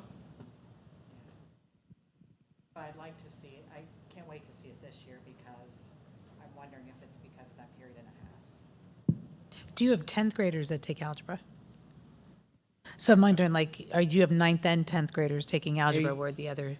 8th, 9th, and then there's usually just a handful of 10th graders. Okay, but the 8th grade would not be in here, though. No, 8th grade would be Oh, 10, yes. so the middle school math data does not include Keystone algebra data. No, they have Correct. to take, well, but they have to take the PSSAs too. No, I understand, but when Dr. Fox had the middle school stuff up, we talked That about was that math just being both. It's PSSAs. not. It's No. just PSSAs. Yes. So that's why they had enough then for that, because they have all the 8th graders in that number too. Here's- Whereas the English and the science would have only been 10th graders. So here is the reason for, Yeah, well, right, yeah, right. here is the reason for the insufficient sample. The most common reason why schools are seeing insufficient sample, or IS, is because Keystone exams are banked to grade 11 for the Future Ready PA index reporting. Waivers were also banked, and students with waivers were removed from the calculations altogether. This waiver will impact the number of students reporting for at least until 2024. So it calculates grade 11, and that's the number that's reported to ESSA, and that is the reason why literature was the most impacted, which was reported in 2021. That's because the literature Keystone exams are almost always given in grade 10, and for us, it's given in grade 10 as well. The waiver, the less amount was obviously in biology, as we saw that as well, because that's typically given as well in 9th and 10th grade for certain students. So really, it comes down to that 11th grade banked year, and it was a mathematical removal. So when there was waivers given, there wasn't a numerical score issued to those students. They were all considered to be proficient, so they weren't allowed to be in that number when it came to the calculation. So there wasn't enough for the state to calculate that in the Future Ready Index. Doesn't mean we didn't have students taking it. It just means for the Future Ready Comprehensive Portal, there wasn't enough. So based on, I'm sorry, I was just going to say, so if you're talking about 11th grade, you mean they're actually looking at students that were in 10th grade in 1920, correct. That's what I was just going to say, where if we're looking, which they they based it wouldn't on have, 11th so they, grade and they didn't last do it, year, yeah. would have been 10th grade. We didn't take the We didn't take the Keystone, Keystones, which is why they had a except waiver. for the winter of December of 2019 makeups. That would have been the keys. Yeah. So, but then when you had math, because we have math in 2 schools, it would have bumped up the number. Yes. That's why. So probably what would be helpful is when we see something weird like this in the future, maybe say, this was actually seen in 70% of the schools across the state this year because of COVID. You know, some kind of asterisk at the bottom saying this is why it's an insufficient sample. So that way, transparency-wise, it doesn't look like, oh, we didn't like our scores, so we're not saying them.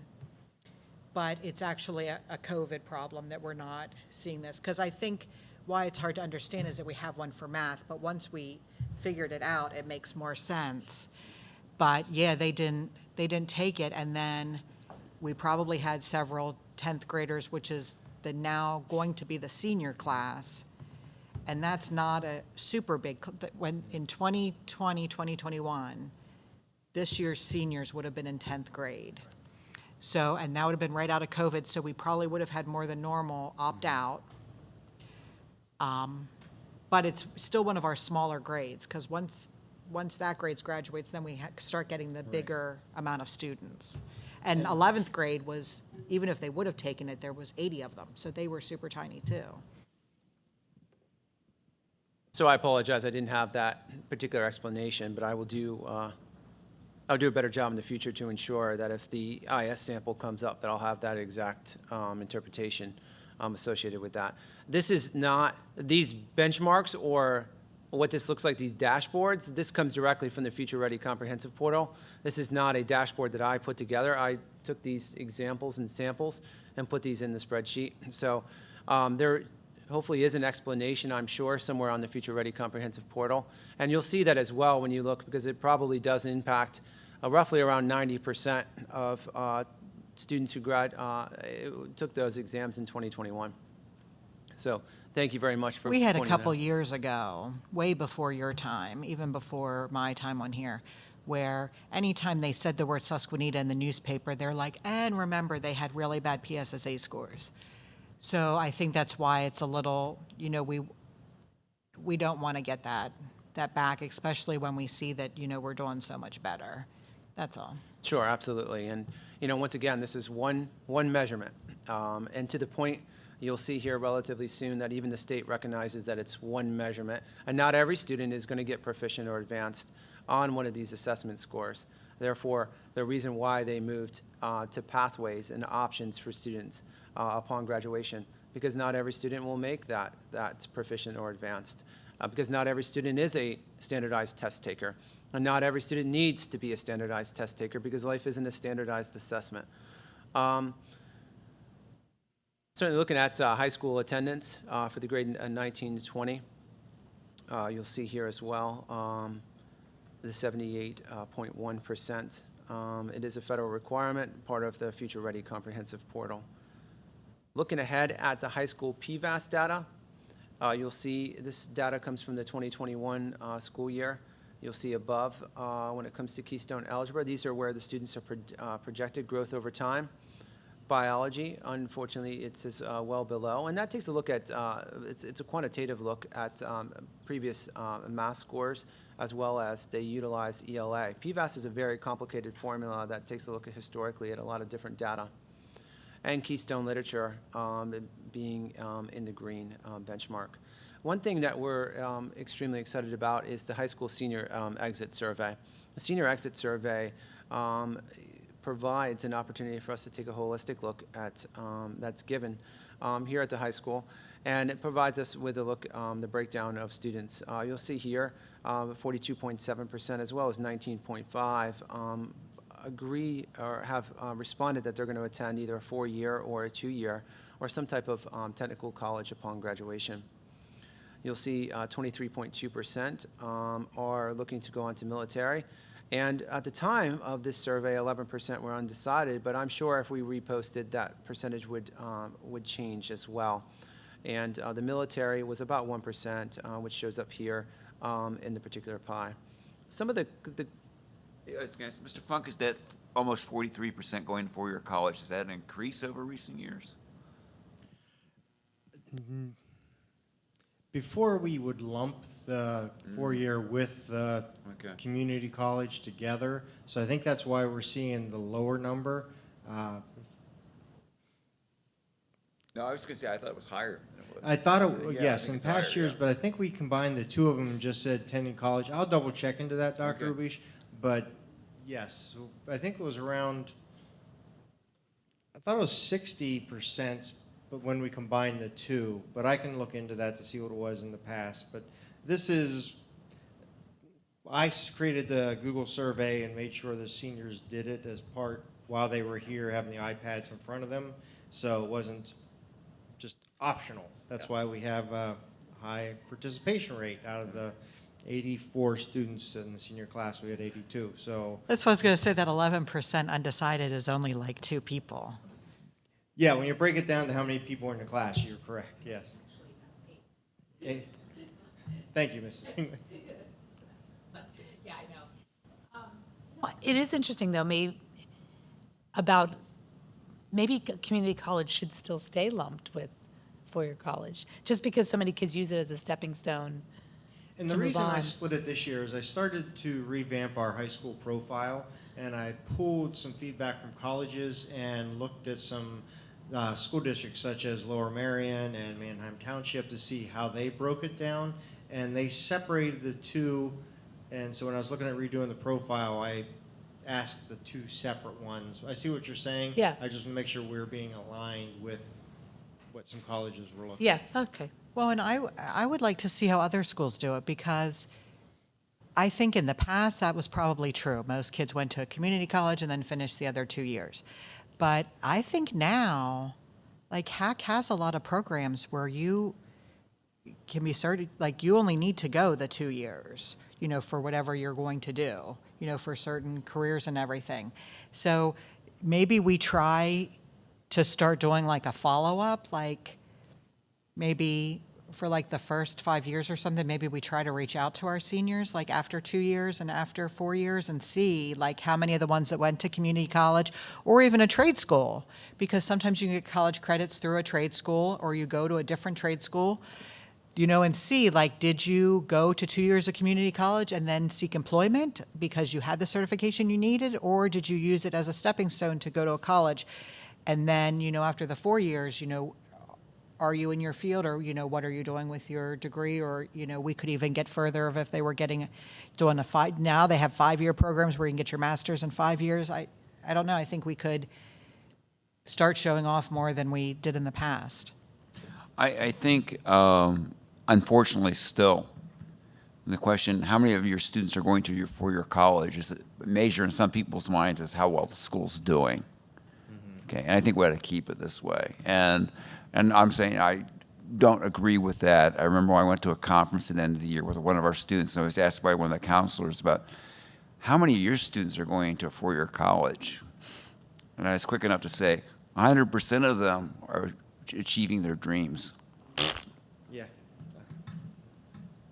I pulled up real quick, Dr. Rubish, the school profile for 2021, which was based on the seniors that were graduating that year before. And we did it, break it, we had 30%, there's only 100 students in that class, 30% four-year colleges and 26 tech school. Yeah. But we had more military and employment than that. But Yeah, this school class being so small is probably going to skew it away from one way or the other from previous years. oh, Yeah. I would agree. It'll look good for our students' profile for them next year that we have 40. Yeah. So, yes.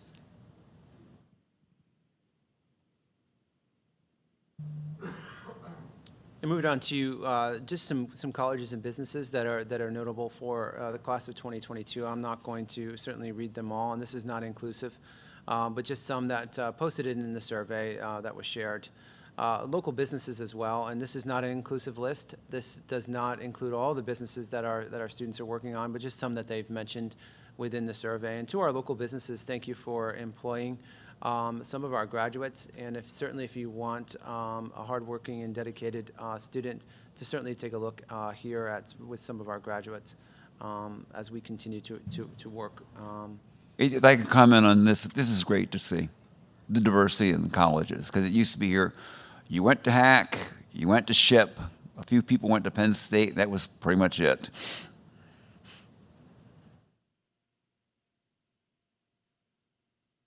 And looking at the high school, this is the Act 151, or Act 158, excuse me, Keystone Pathway. It's very difficult to see, but it is on our high school's website. You'll see it here. Keystone, there's you're going to see basically 6 different pathways that a student has the opportunity from the class of 2023 moving forward, has the opportunity to, this is not in lieu of high school credits and local requirements. This is in addition to. Number 1 is you just score proficient on all of the 3 Keystone exams, algebra, biology, and literature. That eliminates the need for any other pathway. The next is a Keystone composite pathway, which is a 4452. If you divide that in, it comes out with X amount for the 3 different scores. The next then gets even more complicated, and this is where the power of a team is going to come into play to be able to help navigate students through what's an appropriate pathway for them. This is the power, again, of our school counselors and our teachers working collaboratively with our students. And again, this is what looks really good on paper, but unfortunately is one of those, and I will call it what it is an unfunded mandate. Because yes, it's a pathway, because the state realizes and our legislators realize that not all students are going to score proficient or advanced on an assessment, nor do they. But yet, it's wrapped in legislation and codified. Therefore, it's a requirement associated for students to do this. So the next is a CTE pathway, and I won't read that, but it basically requires completion of taking a Keystone exam, and then an industry-based credential and the demonstration of a high likelihood of a success. So our CTE students, through Cumberland Perry Career and Tech Center, will get that will satisfy their requirements under the CTE pathway program. An alternate assessment pathway, they'll complete the Keystone exam course, the required course. They must pass that course. An attainment of one of the following: establish a score on the approved alternate assessment, such as the SAT, PSAT, ACT, ASVAB, AP, or IB. There is a listing of what those appropriate scores are. Successful completion of a concurrent course, successful completion of a pre-apprenticeship program, or acceptance into an accredited 4-year not-for-profit institute. So being accepted into college is one of those. And again, this is just a framework, but there's a more detailed framework under the code that specifies what each one of these are and what you have to choose under these. The next is evidence-based pathway, successful completion of a Keystone course, and 3 pieces of evidence that are consistent with the student's goals and career plan. And the next is what's called other pathway, which is graduation on IEP team decisions and a superintendent's waiver for students with extenuating circumstance not to exceed 5% of the student population. So really what this is an awareness right now. As we continue to work with students, as we continue to course select with students, we continue to look at a pathway for that student and allow that student the best opportunity to not have this be one more hurdle. I was just going to reiterate what you said, Dr. Fox, for everyone. On the SHS website under the counselors page, we have the infographic that breaks it down, but there's also a narrated keynote that Mr. Fortelka uploaded to walk the parents through each step as another reference, so everyone's aware. Thank you very much. Some high school goals in summary. I think the high school has done a great job this year of really one of the focus was looking at school climate. And kudos in working in collaboration. I think it's important that Mr. Quigley is here as well, because I think Mr. Funk and Mr. Quigley and the entire school have worked collaboratively together, where it's not working in polar opposite sides, but working in collaboration to celebrate not just the school climate successes for athletics, but celebrating students, allowing students to be and have and go outside and blow off some steam for a little bit of time with pep rallies and activity days. And I just love to see the students being able to celebrate each other, to win the spirit stick, and to just have a good time. And kudos for the student involvement in that, and that being student-led and student-driven.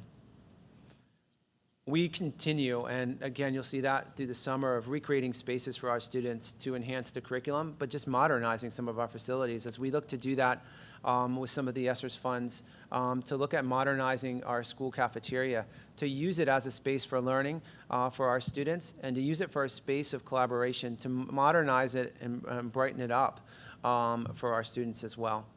And we're going to continue to do that in other spaces. I was just going to tag along that with some of the other spaces that started this year. For those of you who don't know, we have a 3D printer lounge workspace that was created by a couple students who revamped an old storage room and put all the 3D printers in there to make it a tech room to bring students in. They actually started a 3D printer club to get that going next year. And so it's going to be a great space to utilize for the technology. And with hiring a couple new individuals, hopefully on Tuesday, we're going to repurpose another storage area into a STEAM lab.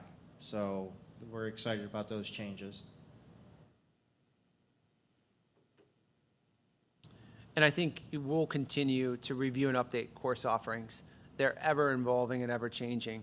When we look at electives that meet the needs of our students, and our students that, again, when we look to prepare them for not just something, but anything.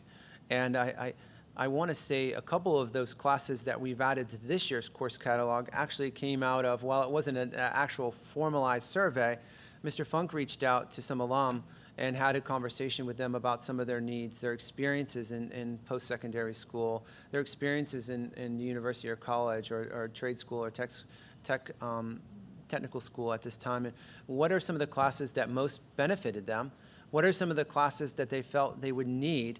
And then we tried to pull some of that together to revamp certain classes and also to create new experiences for students. So I think that's certainly something that we're going to continue to do, because it's important to get the feedback from our students who are out there, and what we do well, what we need to do better, and what we need to create, because that's certainly our job and responsibility.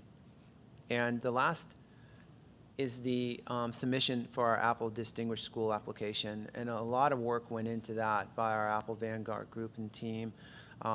Certainly Mrs. Falzerano and Mr. Shepler and Mrs. Matosh, Mrs. Snyder, Mr. Funk and Mr. Fortelka led the charge when it came to creating this. And we will find a way, certainly in August, to demonstrate and to share that.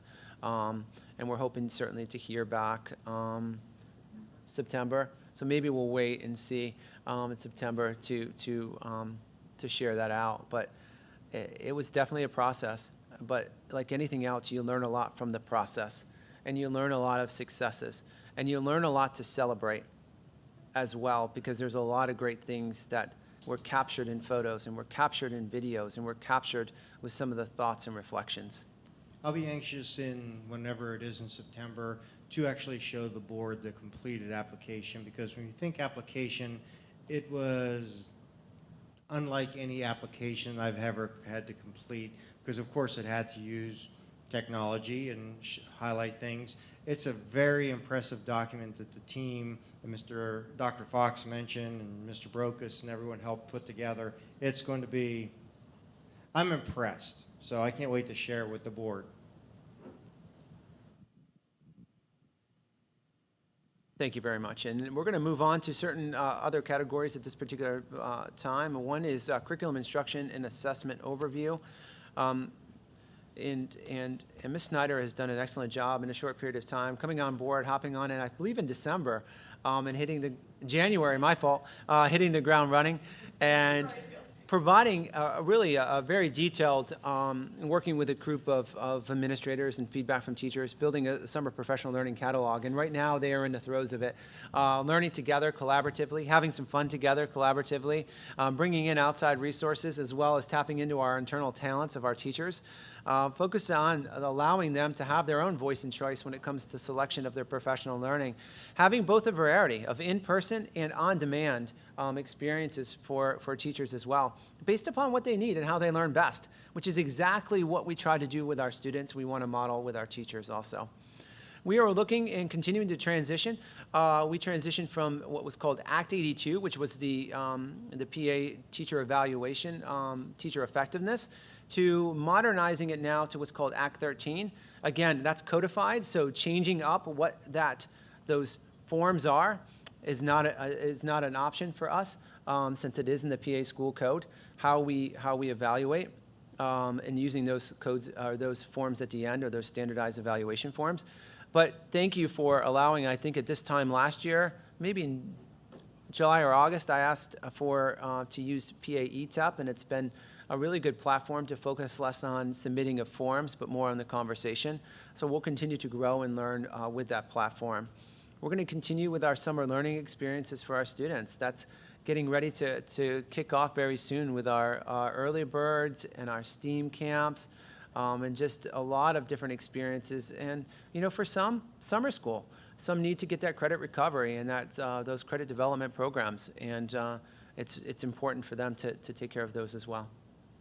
And finally, our focus for 2023 is to continue to look at our curriculum review cycle, to develop a plan, to look at certain subject areas first based upon need and feedback, and begin that process and feedback with teachers and our administrators to work on our curriculum review, and then from there, selecting resources that are appropriate.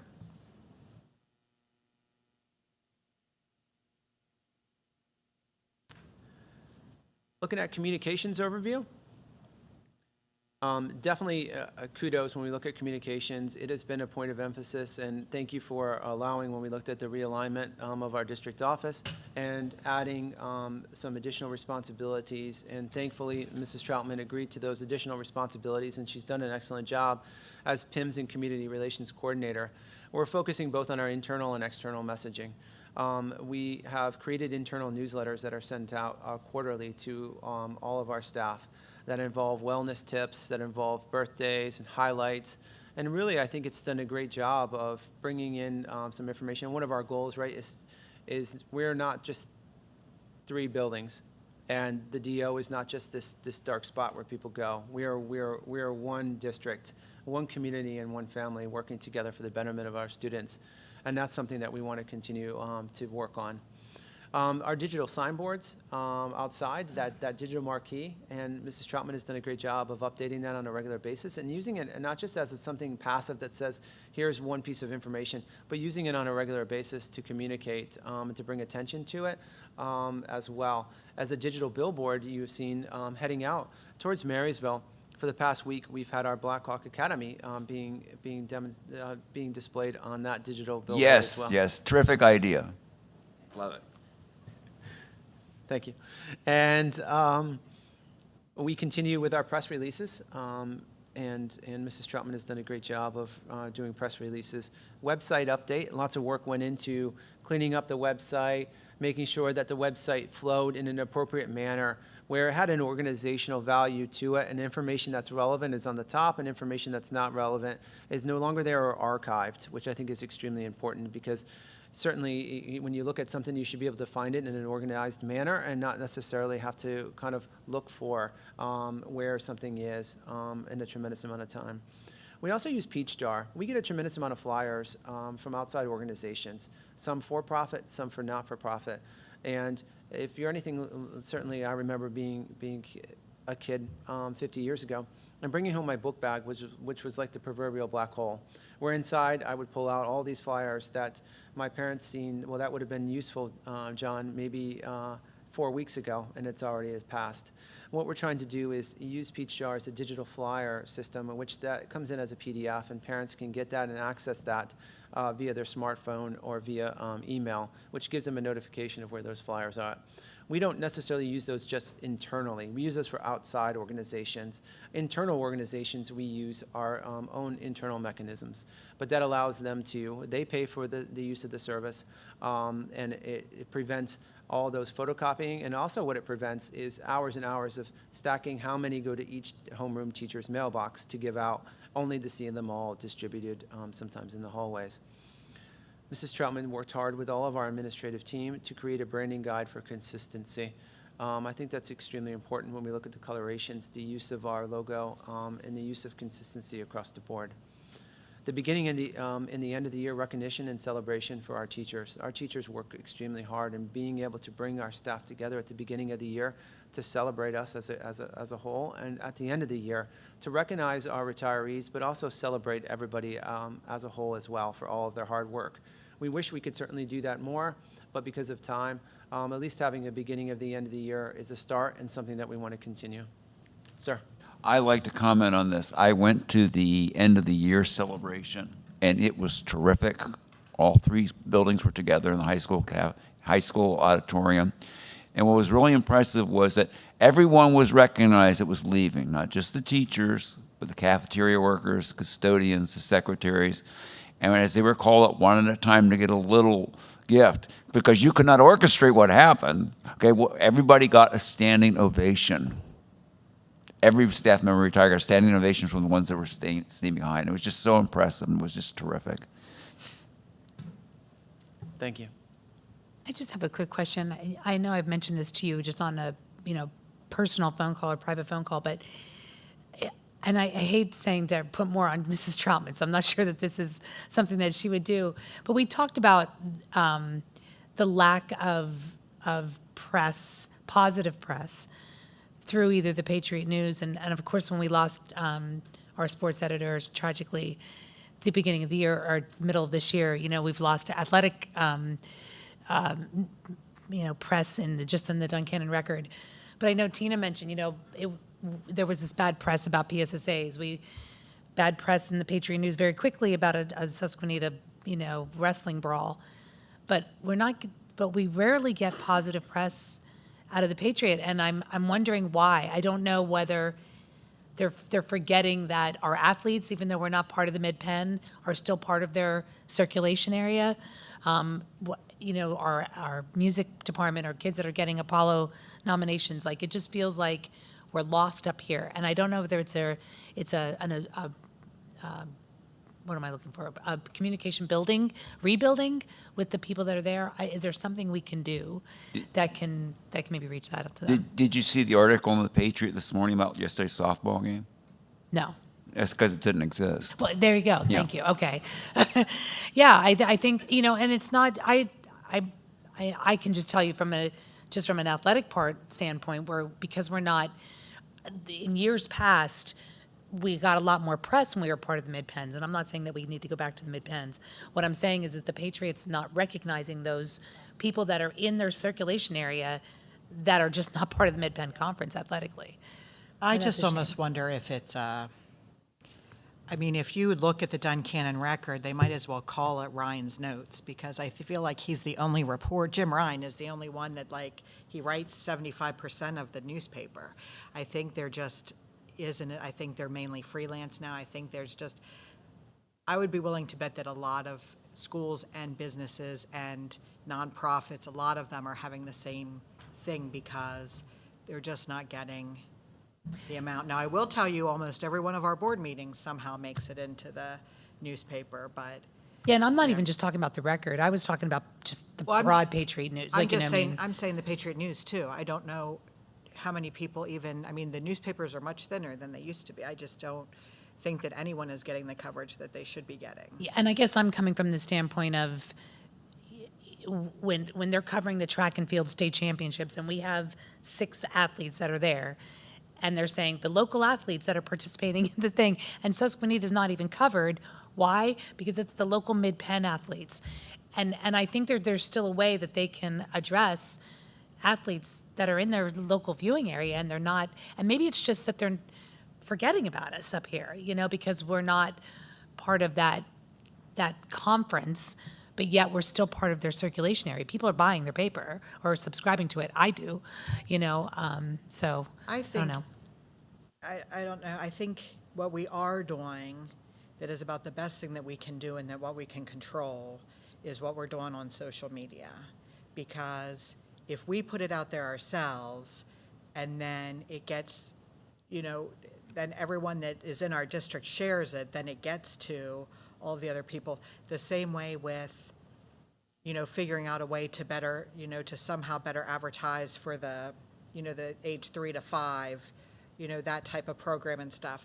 I think It's just a weird time for newspapers right now, is my opinion, and it may just only be my opinion. There may be, Harrisburg Academy might be written up in there every single day, and I'm just missing it because I don't read the newspaper or get on Penn Live because I don't feel like paying to read half their articles. But what we can do to get our own name out there is put things out there, and then as we share it, it's going to get into a larger audience than just but we really just, right now, just need our local people to know how great we are. So I'm happy with what Tracy and what the school is doing as far as putting things out there. And, you know, we hopefully are going to keep John Fox, and he's not going to be the sports photographer for the Penn Live or anything with his Only if the Buffalo Bills call. photo on Facebook uh, yesterday. Oh, yeah, how about that? But you saw those pictures, probably not the greatest. But I think, to your point, I think it's, you know, anytime we can reach out, whether we get a reciprocal agreement or not, we will always do an outreach and see if there's somebody we can connect to. So we will explore that a little deeper to see if there's anybody in the Patriot News, or even maybe a colleague, maybe even Jim Ryan has a relationship there that can connect us. Nutshell, 4 years ago, a group of young guys who did all their athletic things, or I think they were all part-time kids. Yeah. They were the score, and back then, when Susquenita got a lot of things in, but whatever, my son wrote them. Because I was a baseball coach, so he had direct access. Is one friend still there? And I'll ask John, his name's John Barber, to see. I think John's the only one who writes anything for local high school sports, because they're all snippets. If you look at the actual printed paper,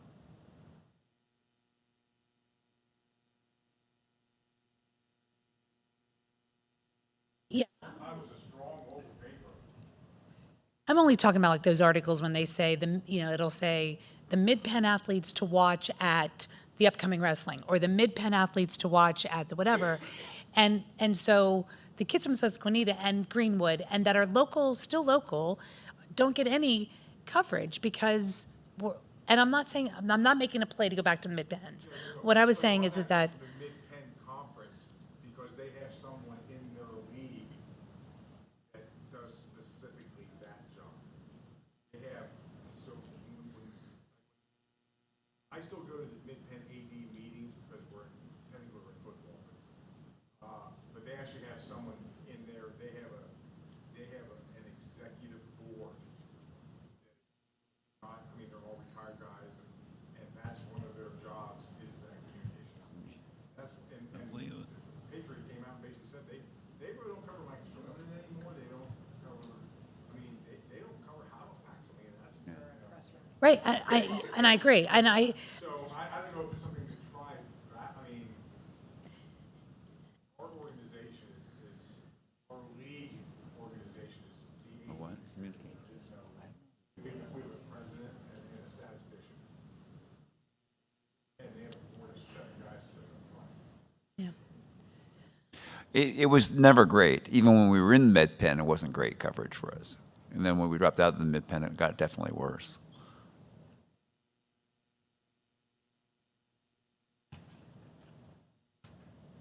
So definitely we'll try to do an outreach. You know, again, it certainly doesn't hurt to see if we can make a contact here or there, and sometimes maybe even just at events themselves, trying to make those needed contacts.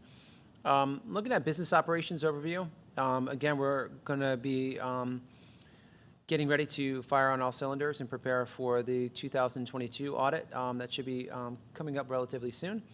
We're finalizing the fiscal year 23 budget and looking for your approval here on Tuesday.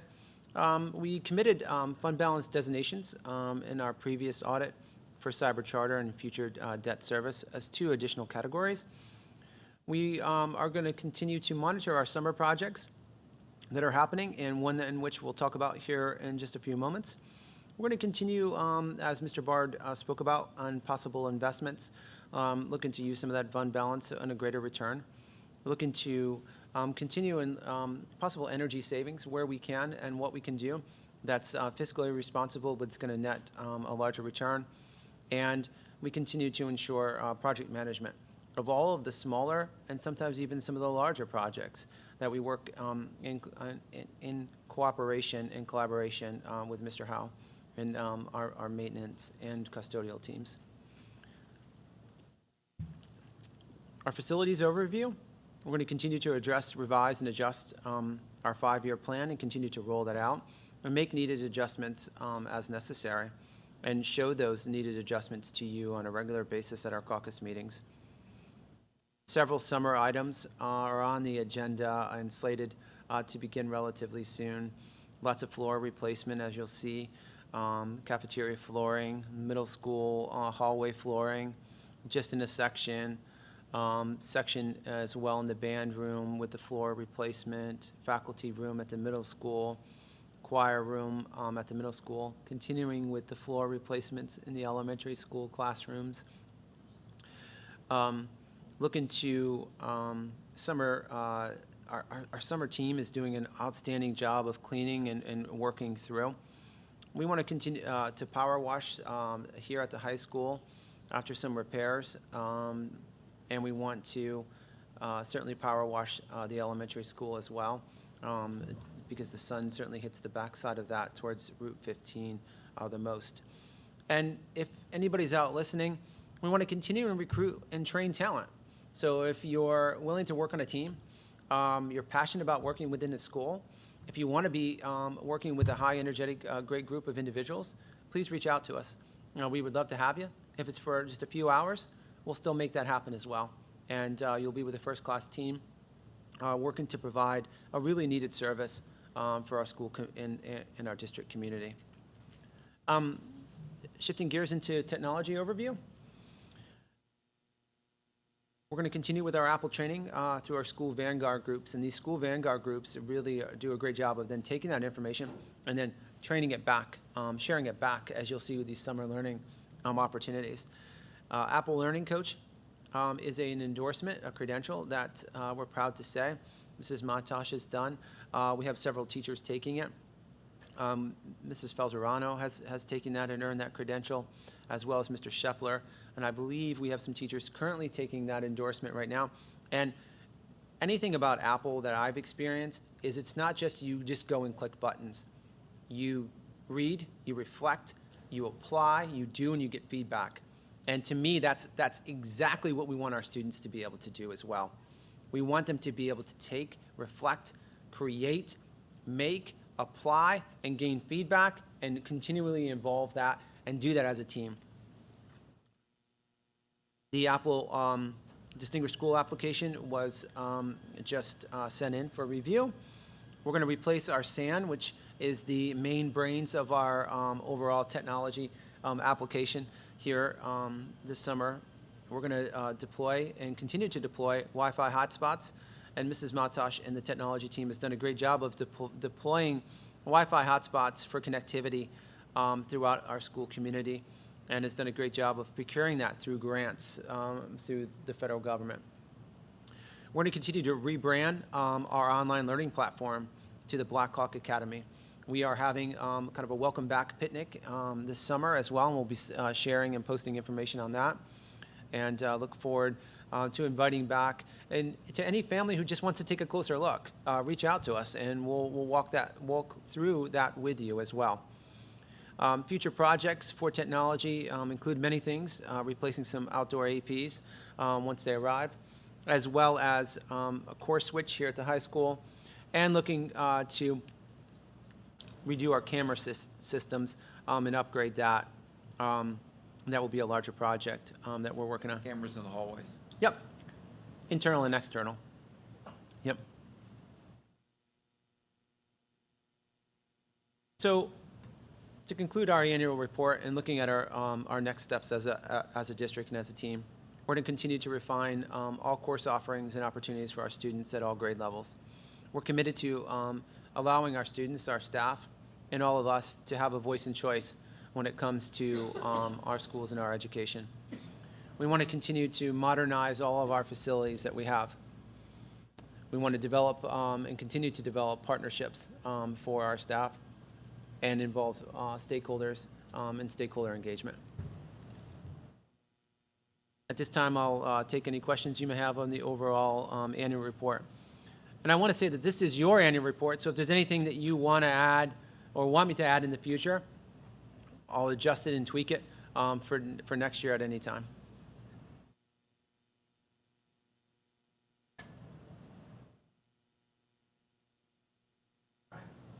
All right, we will shift gears and get ready for a turf project update.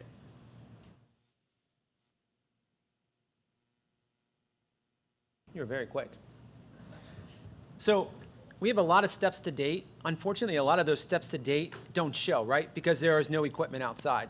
There's no earth removed, but there's a lot of work that has been done and is continuing to be done. First, back in March or April, there was a little bit of snow on the ground, and our equipment was here, and they went through. They did approximately 8 core samples on the outside of the soccer field, ensuring the football field and the playing surface, making sure that that surface was not disrupted for the spring season. And they did what basically was a geotechnical review and test. And they had to make sure that the soil, when it came to a perk, was favorable. And the result of that test was favorable results for us. Then they took that information and were able to submit for permitting. The permits, at this time, we received our first permit from the Perry County Conservation District, which involves the Department of Environmental Protection. So we have that permit in hand. Currently, right now, we're moving through the process with Penn Township, and that permit is currently needed. We submitted plans, I believe, around May 5th. On May 20th, the meeting, unfortunately, the engineer did not have sufficient enough time to review, is the feedback I received on the May 20th meeting, so our work was tabled. Then we are up for now on June 20th, and our engineer has received some feedback from their engineer and some recommendations and has made those recommendations, and it's my understanding that they should receive that through FedEx either today or tomorrow, at which time their engineer will then have some time to be able to review that. So we look forward to the June 20th through Penn Township. It is through their Planning Commission, and then from the Planning Commission, we'll need to go to the supervisor for final approval. Yeah, because what will happen, just not to interrupt, but so the supervisors will take the advice of the Planning Commission for the most part, but it must be signed off on by the supervisors. And that's why I was hoping maybe some people would come today, and I would like to talk about this at the next meeting too, and maybe people will come with an update for the turf. We need to have people contacting them and making sure that this is a priority and it doesn't get tabled all summer. Because it should have been, it was on the agenda, we turned in the paperwork, it was on the agenda for the May 20th. meeting, and it did not even get looked at. So of course, the supervisors aren't gonna look at it. So if you live in Penn Township, and these are your supervisors, and you want the turf, you need to contact them and say, because maybe they have a question, and if they have a question and someone gets back to us and says, oh, this is what they're gonna have, then we're prepared for the meeting. Or if they say, you know what, it was our bad, we should have done it last month, we'll do the temporary permit because everything else is approved, but we need to be able to get this field started. So if these are your supervisors, you should be reaching out to them. All their phone numbers are on their website, it's penntownship.net. Or you can call into the office, but I would reach out, call, email, talk to these supervisors that they are on this permit. Do you think it would be helpful for us as the board members that live in Penn Township to be at the meeting on the 20th, or do you think that that's too No, late at that point? Well, one, I think that they should do it now. Okay. Because they didn't do it then, waiting until the end of the month, but the supervisors are not, that's why I said, the planning commission decides it, but the planning commission is not the supervisors. No, I understand The that. supervisors don't come to the meeting. Right, but you said that whatever, by and large, if the planning commission people pass it, the supervisors will pass it on the 29th. Yes. So what I'm asking is, do you think it would be helpful for us No, to I think it would be more helpful to call your supervisors and say, when are you signing this permit? I think, because the planning commission isn't going to say, oh, we really think you should pass it because there was a bunch of people in the audience. That's not going to happen. They're not even going to talk to each other, except the secretary's going to take notes. The planning commission recommends that this be approved. But if the meeting is too long, they could table it again. Who's going to table it? The supervisors? Supervisors. The supervisors have already tabled it. So you should Yeah, call okay, them and yeah, say. that's why I wasn't sure who tabled it the first time. Because with the first time, from what Dr. Fox said, was that It was the the engineer planning didn't. commission. It was the planning commission that tabled it. That's what I'm trying to figure out. Where's the bottleneck? Is will it be, because will it never make it to the supervisors if the planning commission tables it again? Yeah, that's what he just said. yeah. That is correct. No, but I'm saying that I don't even think we want to wait until June 20th. Which is the planning commission meeting. They all have, it's already been reviewed by the engineer. But if we call the supervisors now, they may not know what we're talking about. Sure they do. Okay, they haven't. Sure they do, because they had to remove it from their agenda as well. And just out of transparency, I did send a letter to every supervisor asking and letting them know that we did receive the Perry County Conservation District's permit, and that we are prepared for June 20th. And if after June 20th, if they could expedite this and allow us to temporarily begin the work on this until the finalization of this and the actual sign-off, we would be most gracious, because a delay in this delays the outcome on the back end, which is our availability to utilize that field and the start and the quick turnaround time that we'll talk about here when it comes to the beginning of athletics. So I did send that via email to them, and I did drop off some hand letters, copies to Helen at the Township Building. And I could say Helen's been great. She's provided a lot of information and feedback to me, especially as of late. So certainly I will be there on June 20th, and it's my understanding that the Field Turfs co-op, our engineer at the time, which is the ELA group, will also be there with me as well. So I'll be able to take any questions that they have and answer them to the best of my ability. And the technical aspects of the stormwater. And I do want to emphasize that the permit is not, we are not disturbing a lot of land. This is not adding to the existing structure. This is not adding capacity. This is not building another field. This is a replacement of a natural grass and replacing it with a synthetic grass surface. And then the stormwater management plan is a stormwater management plan that is included with infill pits within it. And that plan has been done time and time again by a lot of projects through the ELA group. So as I know right now, the plans are back with the township engineer. The recommendations that they asked for and the comments have been addressed. So my hope and goal is that on June 20th, it's an approval. And then from there, we get from the supervisors the green light to proceed, because another week is another week delayed. And again, I want to stress that. Another week is another week delayed. And what we don't want to do is get off schedule with Field Turf so much that their equipment is unavailable when we need it, because it is a backlog jam when it comes. It's not like they have equipment lining up at the gate saying green light. We need to be ready to go. We have the staging area ready. We know as soon as we get, and I'll move on, as soon as we get that green light, our materials are ordered, and that's important.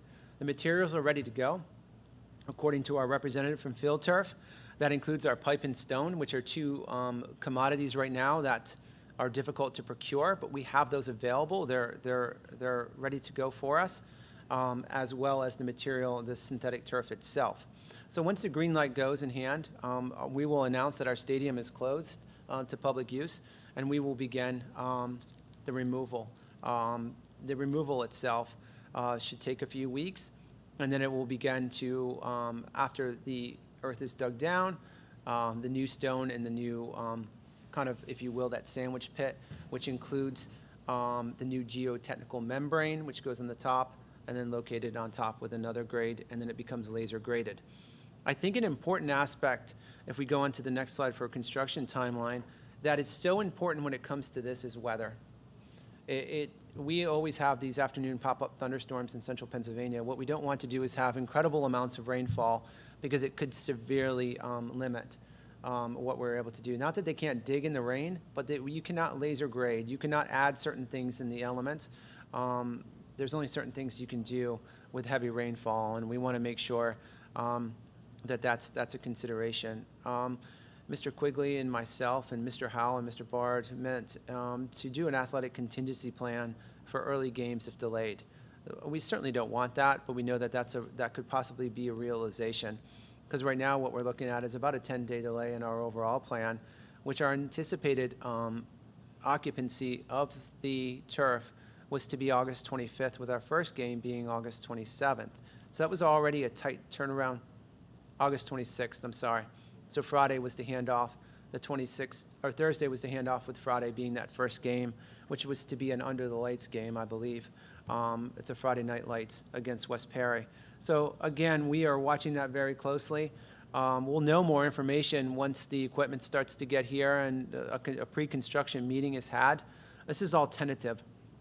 And again, as Mrs. Kelly said, the more that we can get some advocacy from our community members. And I want to stress, we are a community member with Penn Township.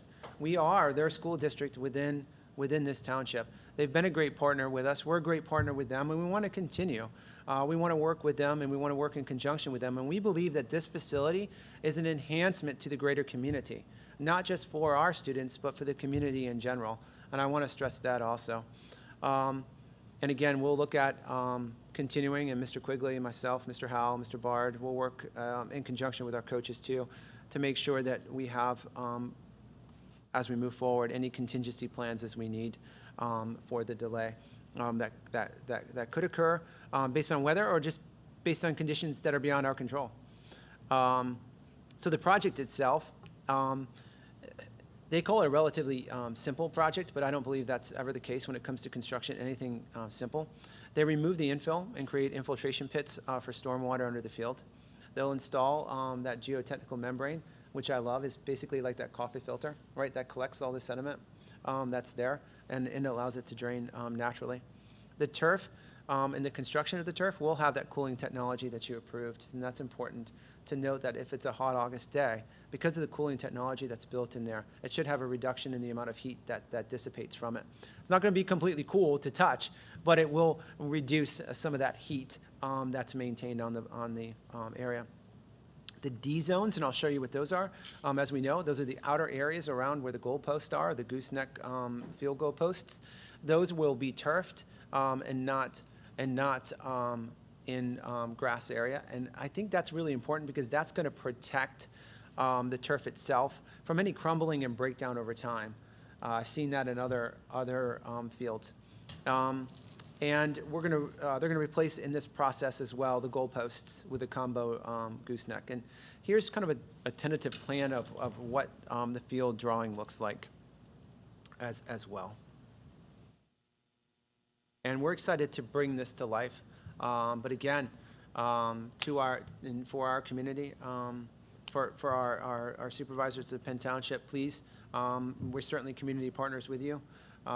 We're here to work with you. We understand that there are regulations and there are processes, but understand that we certainly are partners and want to have that consideration. And our engineers has designed a plan in such a fashion that we'll make any adjustments necessary. And we'll continue to move forward with this. So I look forward to attending that meeting on June 20th, and I will share any information from that meeting that I learned. Did somebody tell you they scheduled that for the 29th, the supervisor? So the supervisors meeting, I was told, was the 29th. Because on their website, on the calendar, it's the 22nd. Okay. Maybe I just got my dates wrong too. Better check on it. Says it's the fourth Wednesday of the month, and since June 1st was a Wednesday, fourth Wednesday is the 22nd. I mean, I'm looking at their calendar. So they only meet once a month. So if we don't get that one, then we're waiting until the next July. Correct. Yeah, July. Well, that would be great if it's June 22nd and the turnaround time was quickly. I certainly will email them and ask. You know, and again, and like us, you know, we have held special meetings to address special concerns. So certainly they, I'm sure, can have that ability to do so also. Absolutely. Any questions at this point on the project, on the design, on anything at this particular point?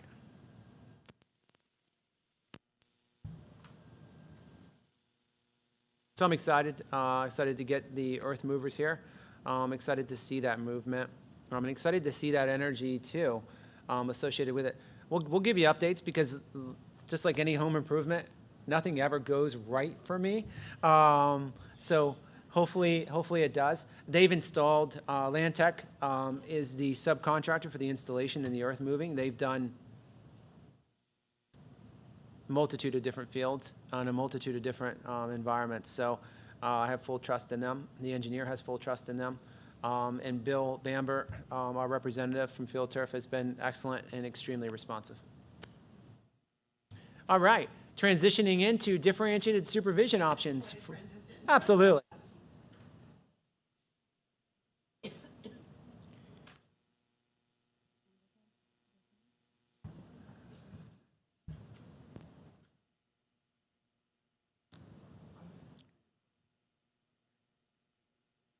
Christine? Here. All right. Yeah, so we just wanted to take a few minutes to touch base with you about the 22-23 school year differentiated supervision plan that we've been working on. And you guys, this is the slides are to show you some brief highlights of the plan for the coming school year, but I did give you a copy of the tentative plan pending any changes that we would like to share with staff in the coming weeks, obviously to prep for the beginning of the school year. So a few things about the overview of the cycle itself. Eligibility is a big factor in this. So the differentiated supervision cycle is just another option for teachers, teachers that have an Instructional 2 certificate and at least 1 year of service in the Susquenita School District. So it's another option to veer away from that traditional supervision plan that a lot of our teachers are on. Teachers must minimally have achieved a proficient status in each of the 4 categories of their most recent rating and an overall proficient rating to be able to participate in this plan. So if a teacher decides to participate in this plan, the term is for 3 years. The cycle spans 3 years, and during each year, the teachers have walkthrough observations. In years 1 and 2, in particular, the participating teacher definitely is going to work towards completing proposed and approved activities that they have worked through with their supervising principal. And then in year 3, the teachers will undergo 1 formal observation. So there are 2 different types of proposals that a teacher can talk to their supervising administrator about. So the self-directed process is one of those where they just decide that they would like to work on their own, working to construct a goal that's supported by a minimum of 2 objectives that are going to be met utilizing either of the PDE approved differentiated supervision modes, which are peer coaching or action research. So the self-directed process, they can choose the peer coaching, which is discussing and observing their own or another professional employee's pedagogy, student learning, curriculum, other pertinent issues. Or they can choose an action research approach, which would be to develop a more structured ongoing reflection of practice-related issues. And action research is initiated to solve an immediate problem. And it's meant to be a reflective process of just problem solving in general. And it involves the process of actively participating in an organizational change situation while conducting research. So these are 2 different avenues of the self-directed process, and all of this is done very much in conjunction with the supervising principal to help develop that action plan that we'll talk about a little bit. So the other proposal is the collegial process, where teachers can work in conjunction with the principal, their supervising administrator, and other teachers, other colleagues, with no more than 3 teachers in a group. And they work together then to construct a goal that they all will work on together. Same thing where they can choose the peer coaching or action research objective. Again, where they would work together in dyads or triads to discuss professional employees' pedagogy, student learning, curriculum, other pertinent issues, and then also action research is an option just to look at other practice-related issues as well. So finally, just some details that we are working on to move forward with this option for our staff for the 22-23 school year. If teachers, they will receive this information from us, have time to digest it, ask questions, and if they decide that they would like to participate in the differentiated supervision cycle, if they meet all of those qualifications, they will reach out to their principal to open that discussion. And the principal then, we are able to use the PA ETEP system for educator effectiveness, and we're actually able to use that differentiated supervision model in there where teachers can work with the principal to enter their action plans, and then the principal will review them, approve, ask for clarification. There will be meetings, to kind of get that set up for the school year. A mid-year meeting will be conducted to discuss progress, offer support, definitely touch points throughout the school year, and then an end-of-year meeting will be held, and teachers who choose to be on the differentiated supervision cycle still have to have that annual evaluation form completed for Act 13. So there's just some basic details. I have it all summarized in the plan that I gave you, and again, it's a work in progress, so if there's any feedback or details as we kind of move through the coming weeks, we will adjust, but we want to get that out to the staff so they can digest it and be able to make an appropriate choice for the coming school year.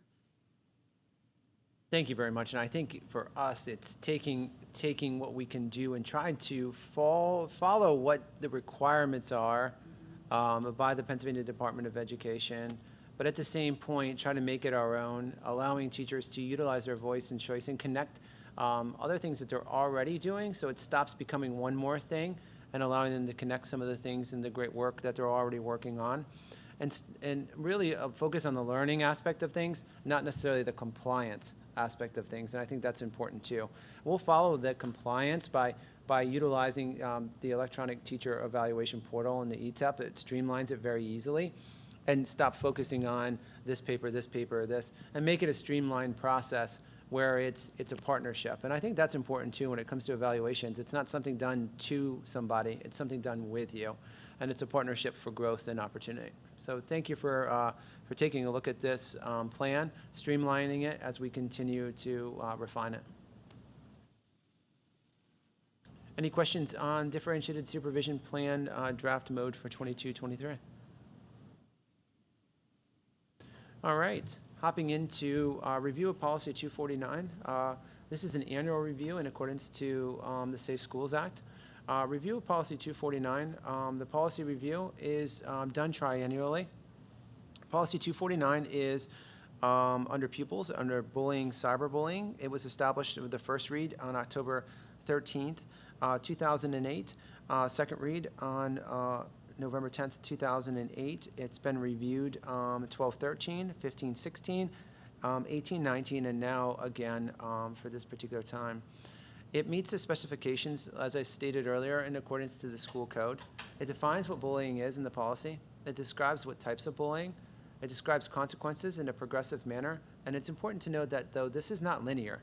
It is not something that you do X, Y, Z, and goes to this. It depends on the action. It certainly just depends on the amount of times. And it allows for administrative regulations and implementation. And at this particular point, based on this policy and a review, and based upon the school code and the information, I am not recommending any changes to this policy. And based upon that, we do not have to have it sit for a first read or second read. We can basically call it a review and add it to the policy in accordance, and that's a requirement. Any particular questions on this policy? And just as the principals in general, how do you see bullying these days? Is it going up, down, the same, hard to say, different?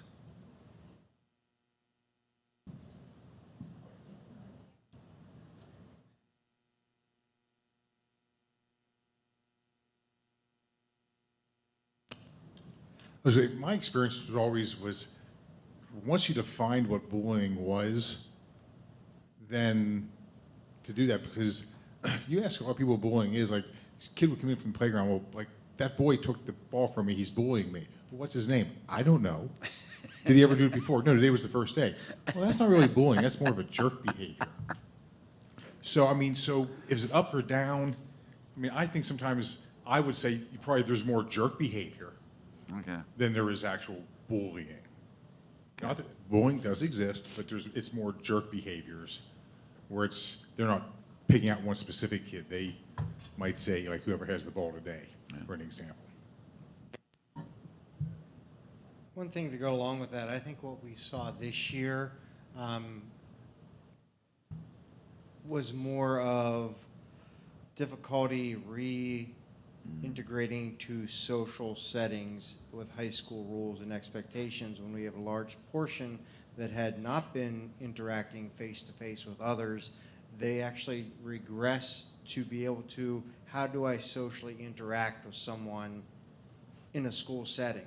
And I think there was a lot of regression during the past 2 years with COVID, and that would be a significant amount of time our counselors spent and administration spent addressing those behaviors. So while their bullying, I can't say if it's gone up or down, the true sense and definition, I don't see it's prevalent, but I see we have a lot of other behaviors of trouble socializing appropriately and Okay. following the rules.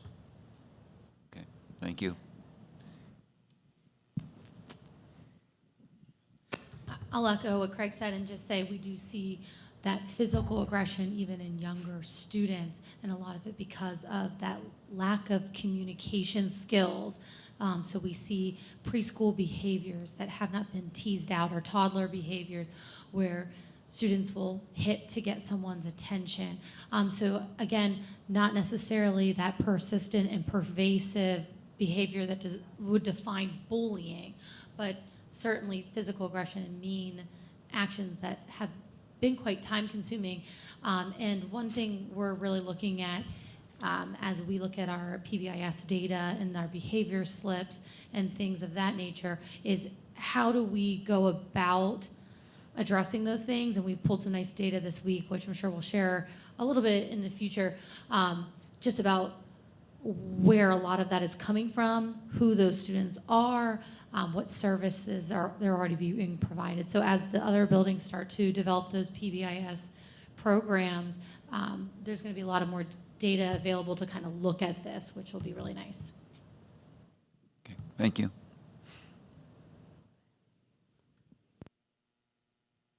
All right, if any final questions on any of the agenda items before we turn it over to any public comments? And there are no public comments of anybody here at this time, and no public comments electronically. Any comments at this time from anybody? All right, I appreciate all of your time, and hopefully this was some good information, and we will see you Tuesday.